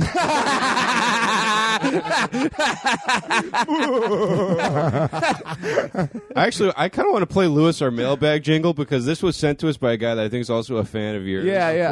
And it's very much a Legion of Skanks jingle. I think you might get a kick out of it. Yeah, but while you're bringing that up, Larry Silva on Facebook asks, who would Lewis rather have a threesome with, Zach or Shannon? Another guy has to be the third with Shannon. It's a mean boys mailbag. Fuck everything. God is dead. Send us an email or give us a call. Have you ever heard the one about Keith and the dog? It's a motherfucking mean boys mailbag. That's the real ass dude of the week. I like it. It's a real ass fucking drop, doggy. We do that around the house. It just every time we see like, oh my god, you see one of our neighbors took a shit on his chicken and then threw it at his wife, and we just real ass dude of the week. It's got to be, Easily. you know. Yeah, you gotta. That's one of my favorite. Not to tickle your gooch. That's one of our favorite radio bits. We're stealing of all the things time. you do. We No, stole it's okay. that. I Took like your it, dude. haircut. It's everything. Listen, guys, I'm apparently going to have a heart attack very soon. So somebody has to carry the torch. Look, if you need somebody to give Zach Amico a good home when you die, we'll this take is care of it. Yeah, that we'll would be adopt him. the most We'll set him a crate in nauseating. the corner for him. He sends me a message on Facebook. He's like, "Can I include pictures of you guys in this cork board of comedians we're trying to kill when I play this comedy journalist in this horror movie?" I'm like, of course you can put a Yeah, picture that of rules us. so hard. And I was Oh, like, no, make she's- sure you include Tom. He looks the most like a serial killer. He plays Lindy West in this movie. Yeah. And he's like, dude, it's so fucking. I mean, dude, that's why you gotta love like Trauma and what they do because they don't give a fuck. They're They like give going, so few fucks. It's so good. So yeah, I guess there's like a whole thing where they have like the red strings leading to everybody, and it's like Legion of Skanks, Mean Boys, a bunch of fucking. It's great. But yeah. Who would I rather have a threesome, Zach or Shannon? Zach or Shannon, there has to be another dude if it's Shannon. So Or- presumably it's Zach and Kim.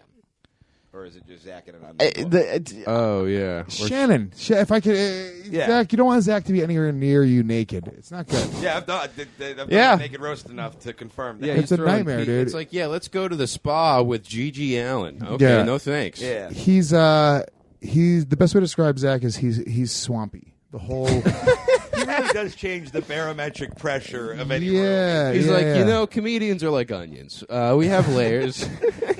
But yeah, I feel like there's like different like life forms growing in different parts of Zach's body. Like yeah, it's just definitely. He's a mushroom fucking habitat. Zach's a walking petri dish.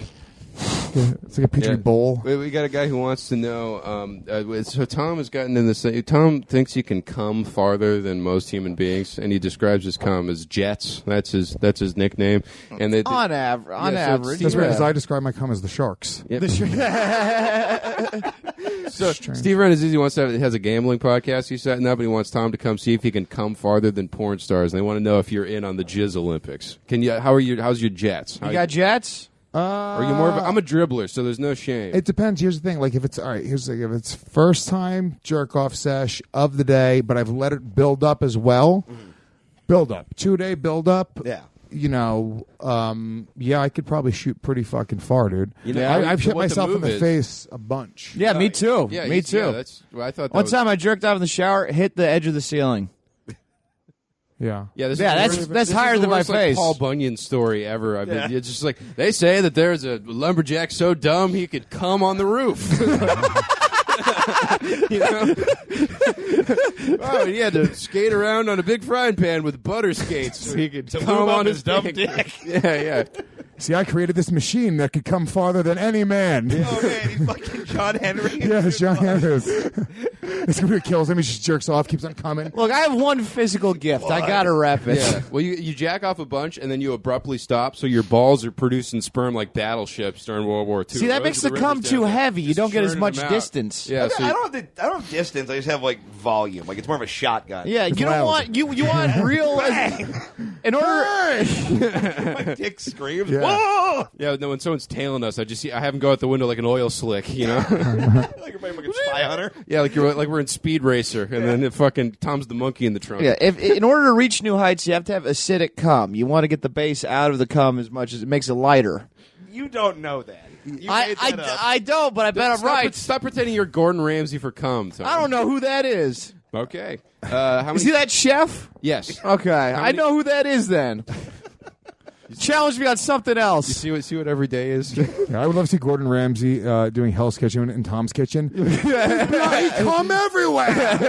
Just come on the fucking ceiling, the countertops. How much can you come, Tom? And the cum tastes bad. It's not even tasty. Call this cum. Come with a little spoon. Come in the risotto. How many chihuahuas do you think you could fight at the same time?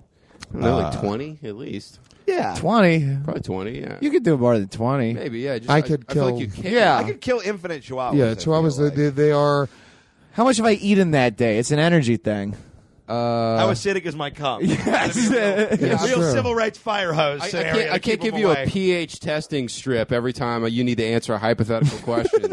How virile am I? Am I basic? Am I acidic? Am I right on the line? I don't know. Chihuahuas are just they're very like brittle, dude. You know, Yeah. I mean, you're talking about, like you could. They you can't know, get to anywhere that can actually hurt you. They can How just many bite your chihuahuas ankles. are killed by simple walking accidents daily? Simply somebody steps on it. Yeah, just a tall guy doesn't And notice it's it. dead. Yeah. And it's just a fucking, Just not even a crunch really like a fat guy, just a grasshopper. somewhat like a normal sized guy. thick guy. Yeah. A with chubby a toddler. size 12 foot fucking steps on a chihuahua Just and American History X's, the whole Taco Bell menu. all of its ribs just fucking crush down, its organs just spill out of its asshole and face. And you're like, that Like was you squeeze a burrito from the middle. Yes. It's basically, yeah. I mean, they're the most brittle, shitty dogs I've ever seen in my entire life. I used to have a Chihuahua when I was a kid named Chi-Chi. And the dog was named Chi-Chi because I couldn't say Chihuahua when I was 13. So I was like 4. I was about to say, but the problem with that joke was too believable. Yeah, you guys were like, yeah, I makes didn't even sense. register that you were kidding for a second. Yeah, yeah. I was like, Yeah. yeah. There was a minute where I was So I like, used to call her Chihuahua, and then they named her Chi-Chi, and this fucking dog straight up hated me. Right. Hey, I mean, dude, it was... Chihuahuas fucking suck, dude. It They was. hate It hated everybody. men in general, but it Yeah. hated me in particular.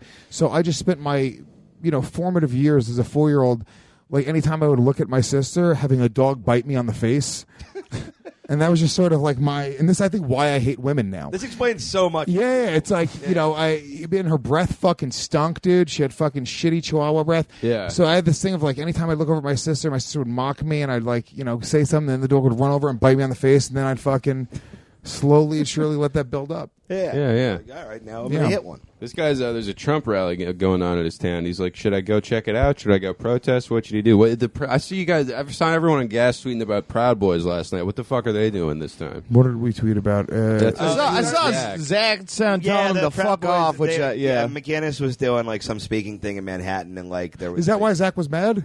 Well, I think because I guess some like protesters. He's like, showed I got up, a and then gig the Proud that Boys night. started, We like, got beating the same shit out of them, crowd. and then there was like a whole I don't know if fight. that's exactly what happened. Not to defend the fucking. I'm proud. No, I saw. I that don't there's defend any of these fucking people. Okay, let me say something. Yeah, please. Yeah, I wanted to bring this up. If you show up to a rally, go fuck yourself. I don't give a fuck what the cause is. You fucking stink. All right, nerd. Do something, motherfucker. Yeah. Do something better. I don't know. Do you want to help people? Go fucking volunteer at a soup kitchen. Go fucking help homeless people fucking do whatever they do. I don't know. But Be homeless. Yeah. If you're going to just sit out there go pimp my ride a shopping cart. You're just showing up at a rally. You just fucking stink. You're just, what do you want me to say? So in general, all of these protesters and anti-protesters, they all just stink. But then they're all fucking pussies. They all wear fucking riot helmets.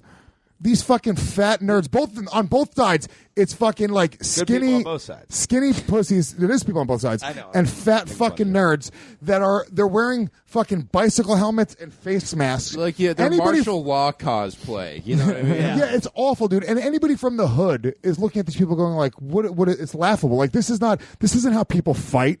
This isn't like pepper spray."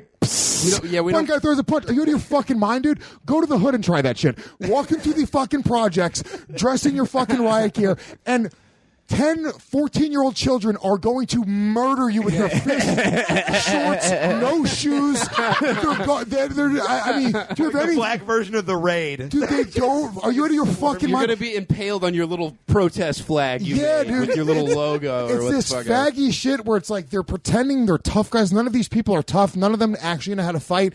So in my opinion, I'm going like, yeah, let the Antifa idiots go beat up the Proud Boy idiots. They're all idiots who are showing up to fight each other. I am a firm believer in, if I don't like you and you don't like me, and this is legal in certain places, we can say, dude, we don't like each other. Let's go out back and fight each other right now. And the cops will come, and then we can go, no, we agree to fight each other. And the cop goes, all right, cool, that's it. Don't really hurt each other. That's in certain jurisdictions.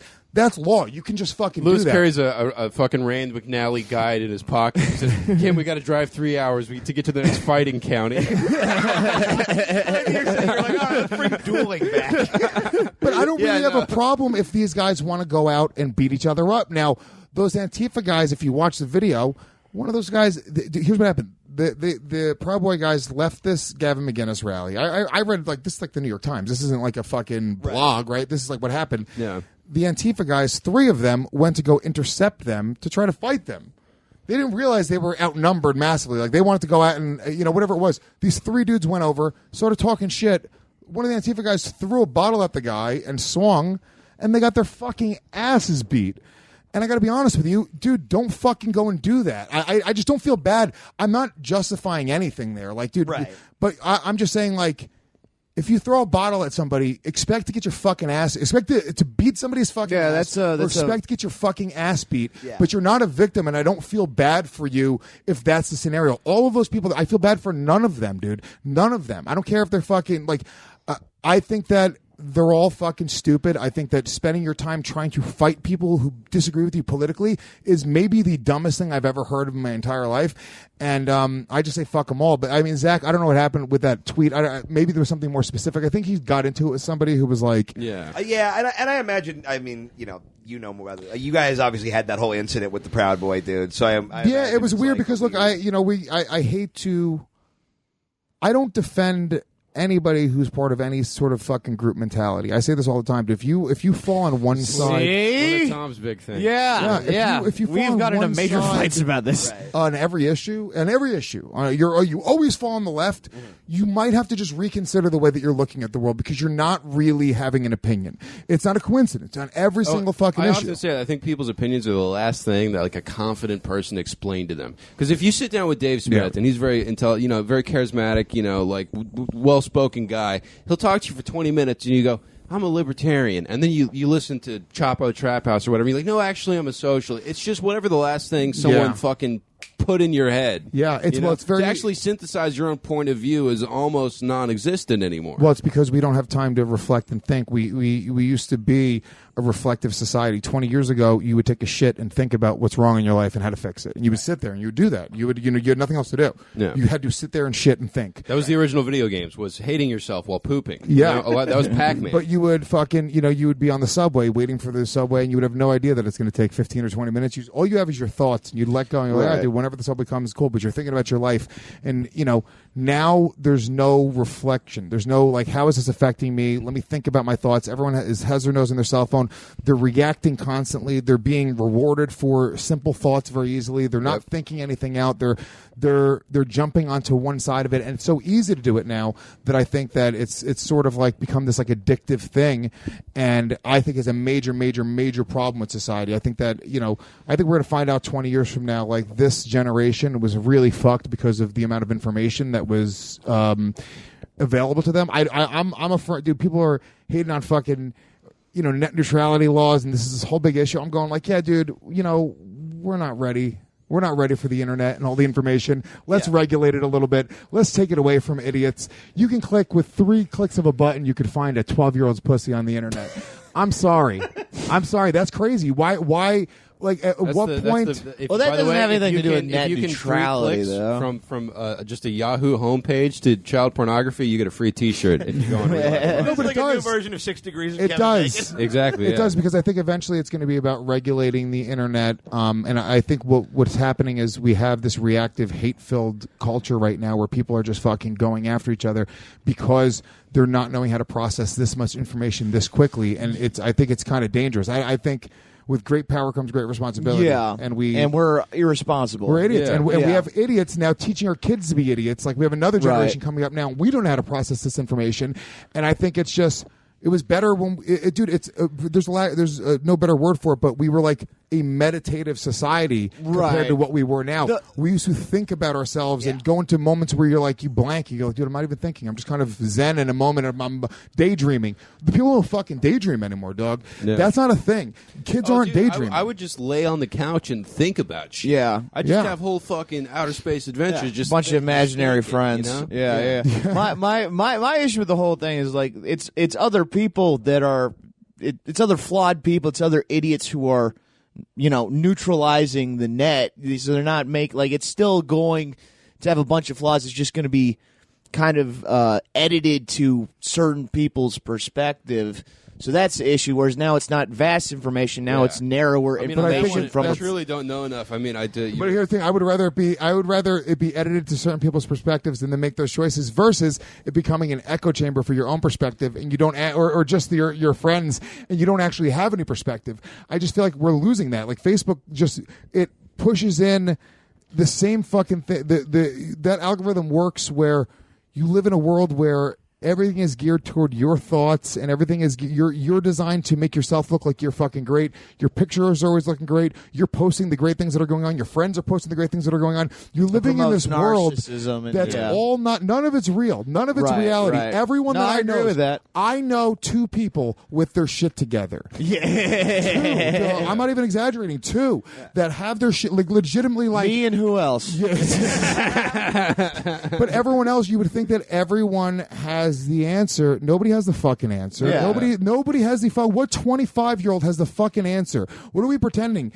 Everyone's like on the internet, I'm right, motherfucker. You are 20. I'm like, you dude, are wrong. I feel I never tweet about politics because I'm like, I frequently wipe my ass with napkins I get from the taco truck. Yeah. Like, this is not a voice that needs to be added to the discourse. I use social media mostly to promote shows, and even then I don't really do that. You're doing incredibly poorly. You're like, I'll be at an unnamed bar somewhere between Temecula and the Mexican border.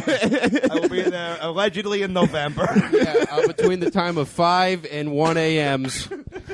Do you feel like a certain level you definitely maybe more so, but I think I look at our show and the demographics, and I'm like, we probably have some folks in our kind of tent that are at risk for kind of being shitheads about things, and it's like I do try to make it. I do get paranoid sometimes. Eminem was talking about this. He's like, "Yeah, I made that shitty political album because someone was like, a lot of your fans probably voted for Trump," and he's like, "Oh man, I feel like I got to do something," So I feel like I try to kind of we be the safety net that stops the guys right before they get into school shooting, and we just get to keep them in the anime and eyeliner level, so they don't go even further. You meet some shitheads that are fans, and the reality they're mostly great to be. Yeah, they mostly are people I'd want to hang out with. Aside from your show, have been great. We've met them at shows. Dude, Skankfest, it's literally the coolest fucking people in the world. You go to Skankfest and you're dealing with 1,000 people in one small space.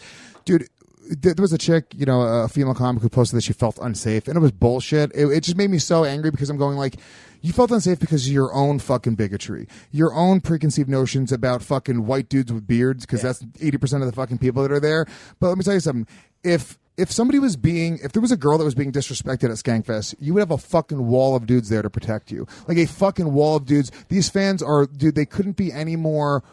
The fan base, they're really sweet, fucking good people who just want to laugh, who don't want to feel bad, or they don't want to feel, like they're bad people for, laughing at darker shit. You can't really control what's funny to you. And it's the way you were raised. The shit that I thought was funny, dude, was always dark and fucked up. I can't laugh at shows or television shows or movies that are sort of centered around the lifestyles of rich people. Yeah. I can't connect with it. For some reason, this is making me want to see Scumbag Curb Your Enthusiasm. Where but you that's, do by the way, we've talked about doing, because dude, that's like I am Puerto Rican Larry David. Like, You truly are. I run into those situations all the time, and I can't let it go. We're the same thing. I see Larry David, I'm like, yeah, dude, I get it. But we just react differently, like how But well, his daughter's single now. If you want, fuck yeah. But it's like I think what were you saying? I'm sorry, I get distracted. You were talking about Skankfest. Yeah, Oh yeah, but it's like this fucking fan base. They're really, really fucking great people, but once in a while you get some shitheads that say stupid things, and it happens all the time. Dude, I'll post a picture of my kid, and somebody will make a dumb comment. They're making a joke, and I have to write underneath, dude, don't be a fucking idiot. Yeah. And then I delete their comment, and then they message me, dude, I didn't know it. And the reality is they're not, because we have this. Well, they're not as good at it as people that do it every day. But here's the thing: they're not. Forget that. Sometimes they are, dude. Some of these fucking kids on Reddit and they're fucking funny, dude. They see stuff. I'm like, fuck, dude, how did I think of that? It pissed me off. I'll post something, and somebody will like comment on it with something funnier than I posted it. I'm like, bag of shit. Oh God yeah, damn it. people. We get that all the time with the Mean Hey, Boys Connor, people. stop trying to be Nick Mullen. I'm like, all right. well, let me tell you something. What happens is they're very pure. They're not like shaped into a comedian and a perspective. And it's we were those kids at one time where we just be a smart ass and write some fucking dumb thing. And you have the time to think about it. You don't have to be quick. It's not a podcast where you got to be in the moment and fucking fire it off. I can sit there and I can edit the words. You can get in the lab and be like, how do I call him gay? Yes, exactly. Get to the bottom of it. But it's like, so they're trying to be funny. And what happens is there's a great meme. I'm sure you guys have seen it, where it's like the little kid eating ice cream next to the poster with the girls that are eating ice cream. And then it says, what it's like the podcast. Yeah. Have you ever seen that one? Oh, I don't think I have. No, I don't really. I look up don't go podcasting online. meme right now, because it's a really cool meme, and I think it But it's the idea articulates that they the feel point. like they're part of the friend group. They Because feel like listen. they're sitting there And in we this get conversation. so many emails and like stuff like that where people are like, "Oh, I feel like you guys are my friends." Yeah, Like we hang you're out. in their ears. Let's see, podcasting And they're memes mostly do. people I'd hang out what with. it's like the podcast. Okay. What it's like to listen to a podcast. I think. What it's like to listen to a podcast. Sorry. Wait, isn't that it right there on the top right? Yep, right there on the Oh, top how right. it Sorry. feels to listen to podcasts, and she's just hanging out with his poster. Yeah, exactly. Sitting next to a poster of girls eating ice cream, and he's eating ice cream like he's at the table with them. But it does create this weird intimacy that's Yes. not really there, but it's sort of perceived mentally. So they- And I do the same thing. I mean, we get that's what the fucking appeal of broadcasting is, Right. Yeah. So they listen to it, they feel like they're a part of it, and then they want to fucking reach out and sort of be one of the guys. And that side of it, it's most of the time they're just trying to be funny. Once in a while you get some fucking real dudes who are saying fucked up shit. Like we have had a couple podcast beefs. We had a whole thing with those guys we fuck girls, and I've put that behind us. I've gotten really friendly with Corinne lately, and I've always been somewhat friendly with Christina.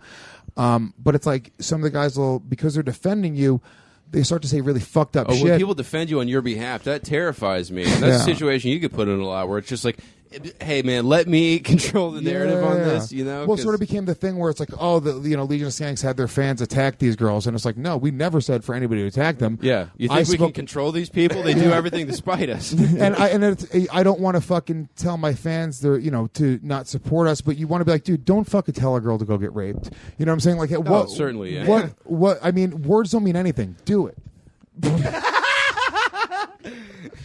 Yeah, guys, we didn't mean to fuck. That's the new podcast. Oh, jeez. No, you don't. No, I totally know what you mean. You don't though. want. I'm not trying to Because like. then you have to answer for someone else's bullshit to a certain No, extent. I don't really like. I mean, you don't have, but then it waters don't down. have to, but The yeah. narrative doesn't need to be that I fucking hate women, especially when I really don't. Like, I know it's very funny to go, oh, Lewis beats his girlfriend. Dude, I've fucking had girls spit in my face, punch me in the face, scratch me. I've never laid a finger on a fucking chick ever in my life, and I would never. The fact that you can date Karen Feehan and not murder her is it's you're the Dolly fucking llama. I've met her twice, and I've already pushed her down a flight of it's very difficult. She's also built like a chihuahua. She's so easy to break. Step on her ribs, just watch stuff shoot at her asshole and her mouth. Well, yeah, and it's like I don't know how much calcium is in whiskey. Going in or out of the ass. Yeah, it doesn't matter. Yeah, I don't think she's getting all the nourishment she needs from the different flavors of schnapps, which she calls vegetables. So I'm pretty sure you could take her down pretty quickly. Got an asshole like the rotating door at like a Macy's. Like, Yeah. it's always so Karen's a great chick too, by the way. I do love we've had Karen. on the show She's before. hilarious. Yeah, Everyone really loves her. really cool chick, and she's not as crazy as fucking people thought she was. But I think that I think I get a reputation because I lean into these jokes, and it's a weird position to be in because I grew up thinking this type of comedy. Like I grew up on dice. I really did. Like, me and my uncles playing dice right in front of me. That's how I learned how to communicate to people. Yeah. And another bad joke, guys. What are you gonna do? No, but yeah, that's true. I try. But no, I really did. I grew up on dice and Eddie Murphy and like the shit that I connected to as a kid. That when I formed what was laughing at the most, it was always darker, more fucked up. Things about growing up poor. Things that very self-deprecating. That was always sort of. No. The angle, but my dad showed me stand up. It was fucking Stanhope, Burr, Red Fox. Fucking, it was the same thing. I enjoyed darker shit too. I'm not as edgy maybe, but yeah. Did we just listen to voicemails? Yeah, we got some voicemails here. This one I think is for you, Lewis. Nice. Hey, what's up? I got a question for Lewis. He had a fan that was going to Puerto Rico last year to help with the hurricane relief. I was curious why he never donated to his fucking GoFundMe. It's kind of a bitch move. It's like everything God is dead. Oh, okay. I didn't realize you were going to get called out. Okay. Yeah, Louis, why didn't you fix Puerto Rico? What happened? What was he asking? He had a friend. I had a friend. Apparently, going, you had a fan A who fan was gonna going go to down Puerto there? Rico and wanted to go, and they had a GoFundMe It that seems I like if you didn't have a donate to. GoFundMe to have you go help somebody else, I feel like skip that middleman and just send them the money. Like, Yeah.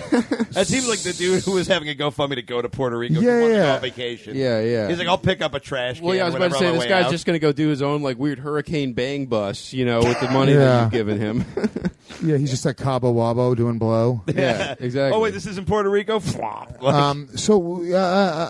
first of all, I don't remember a fan ever reaching out to me asking to donate to their GoFundMe. It has to have been this guy. I'm sure, that's kind of what I'm There's thinking. no way. Yeah, I remember some other brave hero Yeah. saying that you owed him $14.99. But I don't remember anyone ever reaching out to me. But go fuck yourself, because Legion of Skanks, the first time we did the Comedy Store show, we raised I think $7,500 for the Puerto Rico relief. Wow. You fucking jerk off. Yeah. And sorry we didn't Wow. fund your vacation. You fucking asshole. The president showed up with some paper towels and called it a day. The Legion of Skanks put boots on the ground. We did. We it was pretty funny because we were doing the shows at the Comedy Store, and it was like the day before, and I was watching the news, and I was like, what are we doing? I was like, we're making money at these shows, but fuck it. I was like, why don't we just donate it? And we're at dinner with Jay's agent and like a TV producer and a couple other people, and all these things there. I was like, guys, you know what? Let's just donate the money. And both Jay and Dave were like, wait, what? I was like, yeah, we should just donate the money. And I weirdly put them on the spot in front of a table full of people. Yeah. And I found out later on, they were like, yeah, we don't want to fucking donate to Puerto Rico, you idiot. $7,500. This is why we came out here. Yeah. It's so fun being like the scumbag show and then just doing like a good guy thing. Yeah. Like we did a live show where we were like, we'll give all the money to the Southern Poverty Law Center. So it's like, who can get mad about all the gay jokes? Yeah, but look, we don't do it for that reason. Like, look. We did. We did it strictly for diplomatic immunity. We're shills. We need good press. Look, dude. I'm not a philanthropist. I'm not somebody who donates to charity. Well, really? I thought I was going this whole time thinking you were a philanthropist. I'm the kind of guy who could spell philanthropy. But no, I mean, there's certain times that I fucking get. Certain things get me.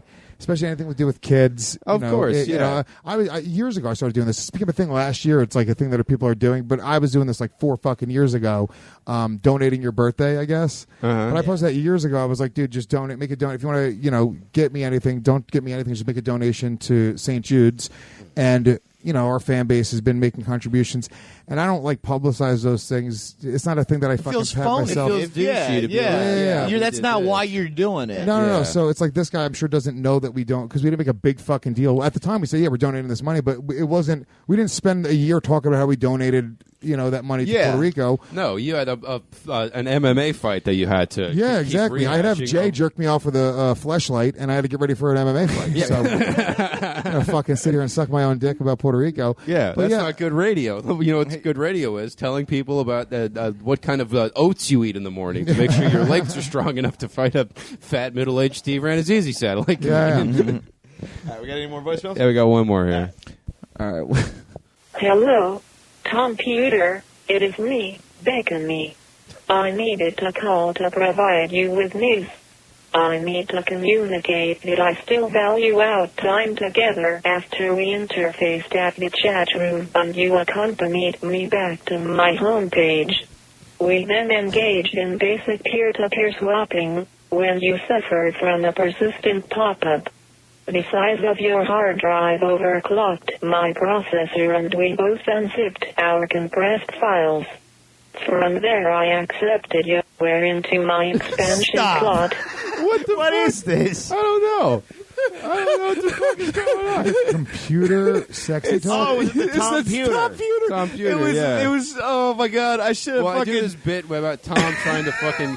I'll tell Tom to practice flirting with me so he can, because he's bad at it. He's like he's a good guy and he's a good boyfriend. Lewis's face during that Yeah. fucking voicemail was the funnigh's thing I've ever seen in my fucking But life. he's just like, "Are you hungry? I'm not. I could eat. What do you want to do?" And analyzing it or whatever it is. I don't know. I remember the bit exactly. Yeah, but it was yes. a tough. Yeah, I think someone just wrote up a whole weird. they wrote a Tom punny Pewter script. sketch. Yeah. Yeah. Well, thanks for putting in the effort, guys. Yeah, thanks for making us look lame in front of Lewis. We No, it was really great. It was appreciate a great show. Stop. Oh my god, that was. I've never seen anyone make that face before, Lewis. All right, well, Yeah. we It was called Confusion and Arousal. a couple of good questions. We got to tell the good ones, I think. I know you got to get out of here. We appreciate you fucking stopping Yeah. by. Yeah. Tell us what you got to plug, man. Yeah. When does this come out? Thursday. Tomorrow. Yeah, tonight. Thursday. Tonight. Comedy Store La Jolla. Yeah, I don't know what you guys are doing. You guys are more than welcome to come and do spots. I have just Kim doing it. I don't know what's going on. Oh, Yeah, serious? Yeah, you guys should fucking come out. And do a spot. I'm in fun. OC Wednesday. I'd love to come. We're Yeah. always Right. looking for an excuse to leave work. Yeah. Absolutely do that. Yeah, If one of you want to host it, I'll fucking give you a little bit of cash too. Sure, yeah, we could do Yeah. that. That'd be But if fun. the other guys want to do a couple spots and jump on it, I literally I was looking for comics in LA and I was about to say I'm gonna, and then I was like I'm sitting in front of 3 great comics. So Yeah, let's party, dude. yeah, it'd come be out fun. and party in La Jolla with us. Now definitely come. Yeah, fuck yeah, and Kim Congdon will be there as well. We'll have a really good time. We're gonna get drunk and stoned and all that. Do a Don Carlos hang before. Hell yeah. Yeah. We're sponsored by the Burrito Shop Fuck across yeah, the dude. street. That's yeah. our infinite CBD. We got this burrito company in San Diego. They're fucking Beautiful. fine. You just rub it on your knee when it's sore. You can see through your pants. Dude, it's transdermal beans. But yeah, I got that, and then I got my whole tour. Louis J. Gomez. I'm sorry. It's Infinite CBD presents Louis J. Gomez.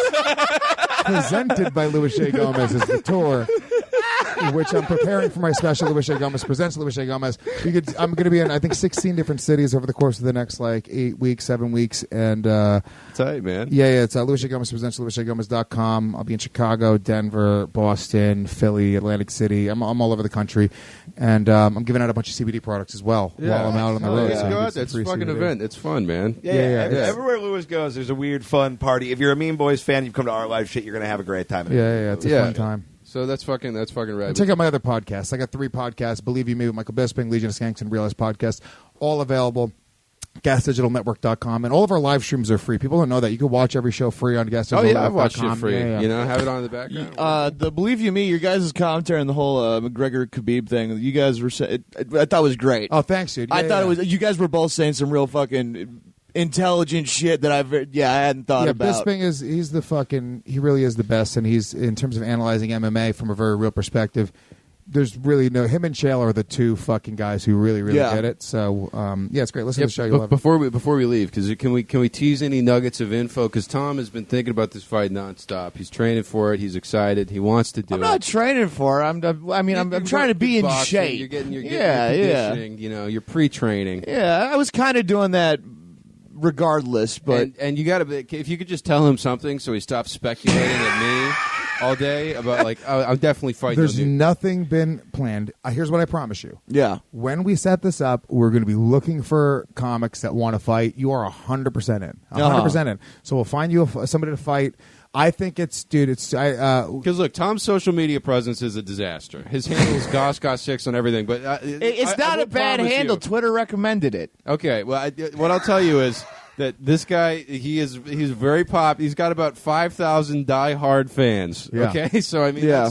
and these They're right. And I people- love you guys. and he will go full Rocky for them. So I know you're- he will. I know he will. You're He's sort not- of a he's not psychopath bringing that in- I am. yeah, no, I relate to you on a psycho level. Once the fight's going to be booked, then it becomes and also, by the way, it really does fucking help me. It helped me with everything else in life. Being able to set that goal, see it through, Proving to yourself you can do anything is a great exercise. Well, just awesome. I've been just kind of I joined a boxing gym and just kind of hit the bags and shit, and it just puts me in a better headspace. Yeah, I well, get also we're talking about less. being a meditative society. I get right? less That's what OCD. you're doing for that hour. Yeah. you don't have. You can't. You're just literally, you have focusing fucking on your boxing jab. gloves on. Yeah. You can't text. It's serious fucking mindfulness. You're thinking about the same action over and over. That's the same thing that they tell you trying to do on perfect your it. Headspace app, Yeah, but you yeah, just yeah. do it in a way where you wear bad And you're shorts. also getting in better shape. You're more able to defend yourself, your family, your loved ones.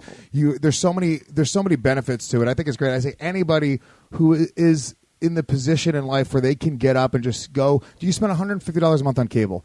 Go put that into a fucking Muay Thai or Jiu-Jitsu class. It'll change your perspective on anything. It's not like I'm a martial artist. I'm just saying I went from somebody who had never done it before to somebody who did it, and it really did change a lot of things for me on a psychological level. Forget physical, but on a psychological level. That's it really exactly. helped. If you have any sort of mental issues, go and fucking Learn how to be train violent better. until you're Well, train until your brain's schizophrenia. train until your brain's tired. That's what I've been trying to do. Not till I'm physically tired, till I'm mentally tired. It's like the hackiest and it thing makes ever. you so much happier throughout the week. But dudes just have all this fucking pent up energy. You Oh, have to- we're the You have to put somewhere. Yeah. You either got to jack it monsters. out, you got to fight it out, you got to talk about. You got to you're just walking around at a 10 for no reason every day when you wake up. That's why I'm trying to competitively fight and come. Yeah, Okay. exactly. Yeah. So, we're gonna wrap it up. Thank you for Let's coming get in, going, Lewis. dude. We Of fucking course, love you. I Yeah, love you. thanks you for guys. coming in, You guys are man. the best. Thank you so much. I appreciate you guys. Fuck everything. God is dead.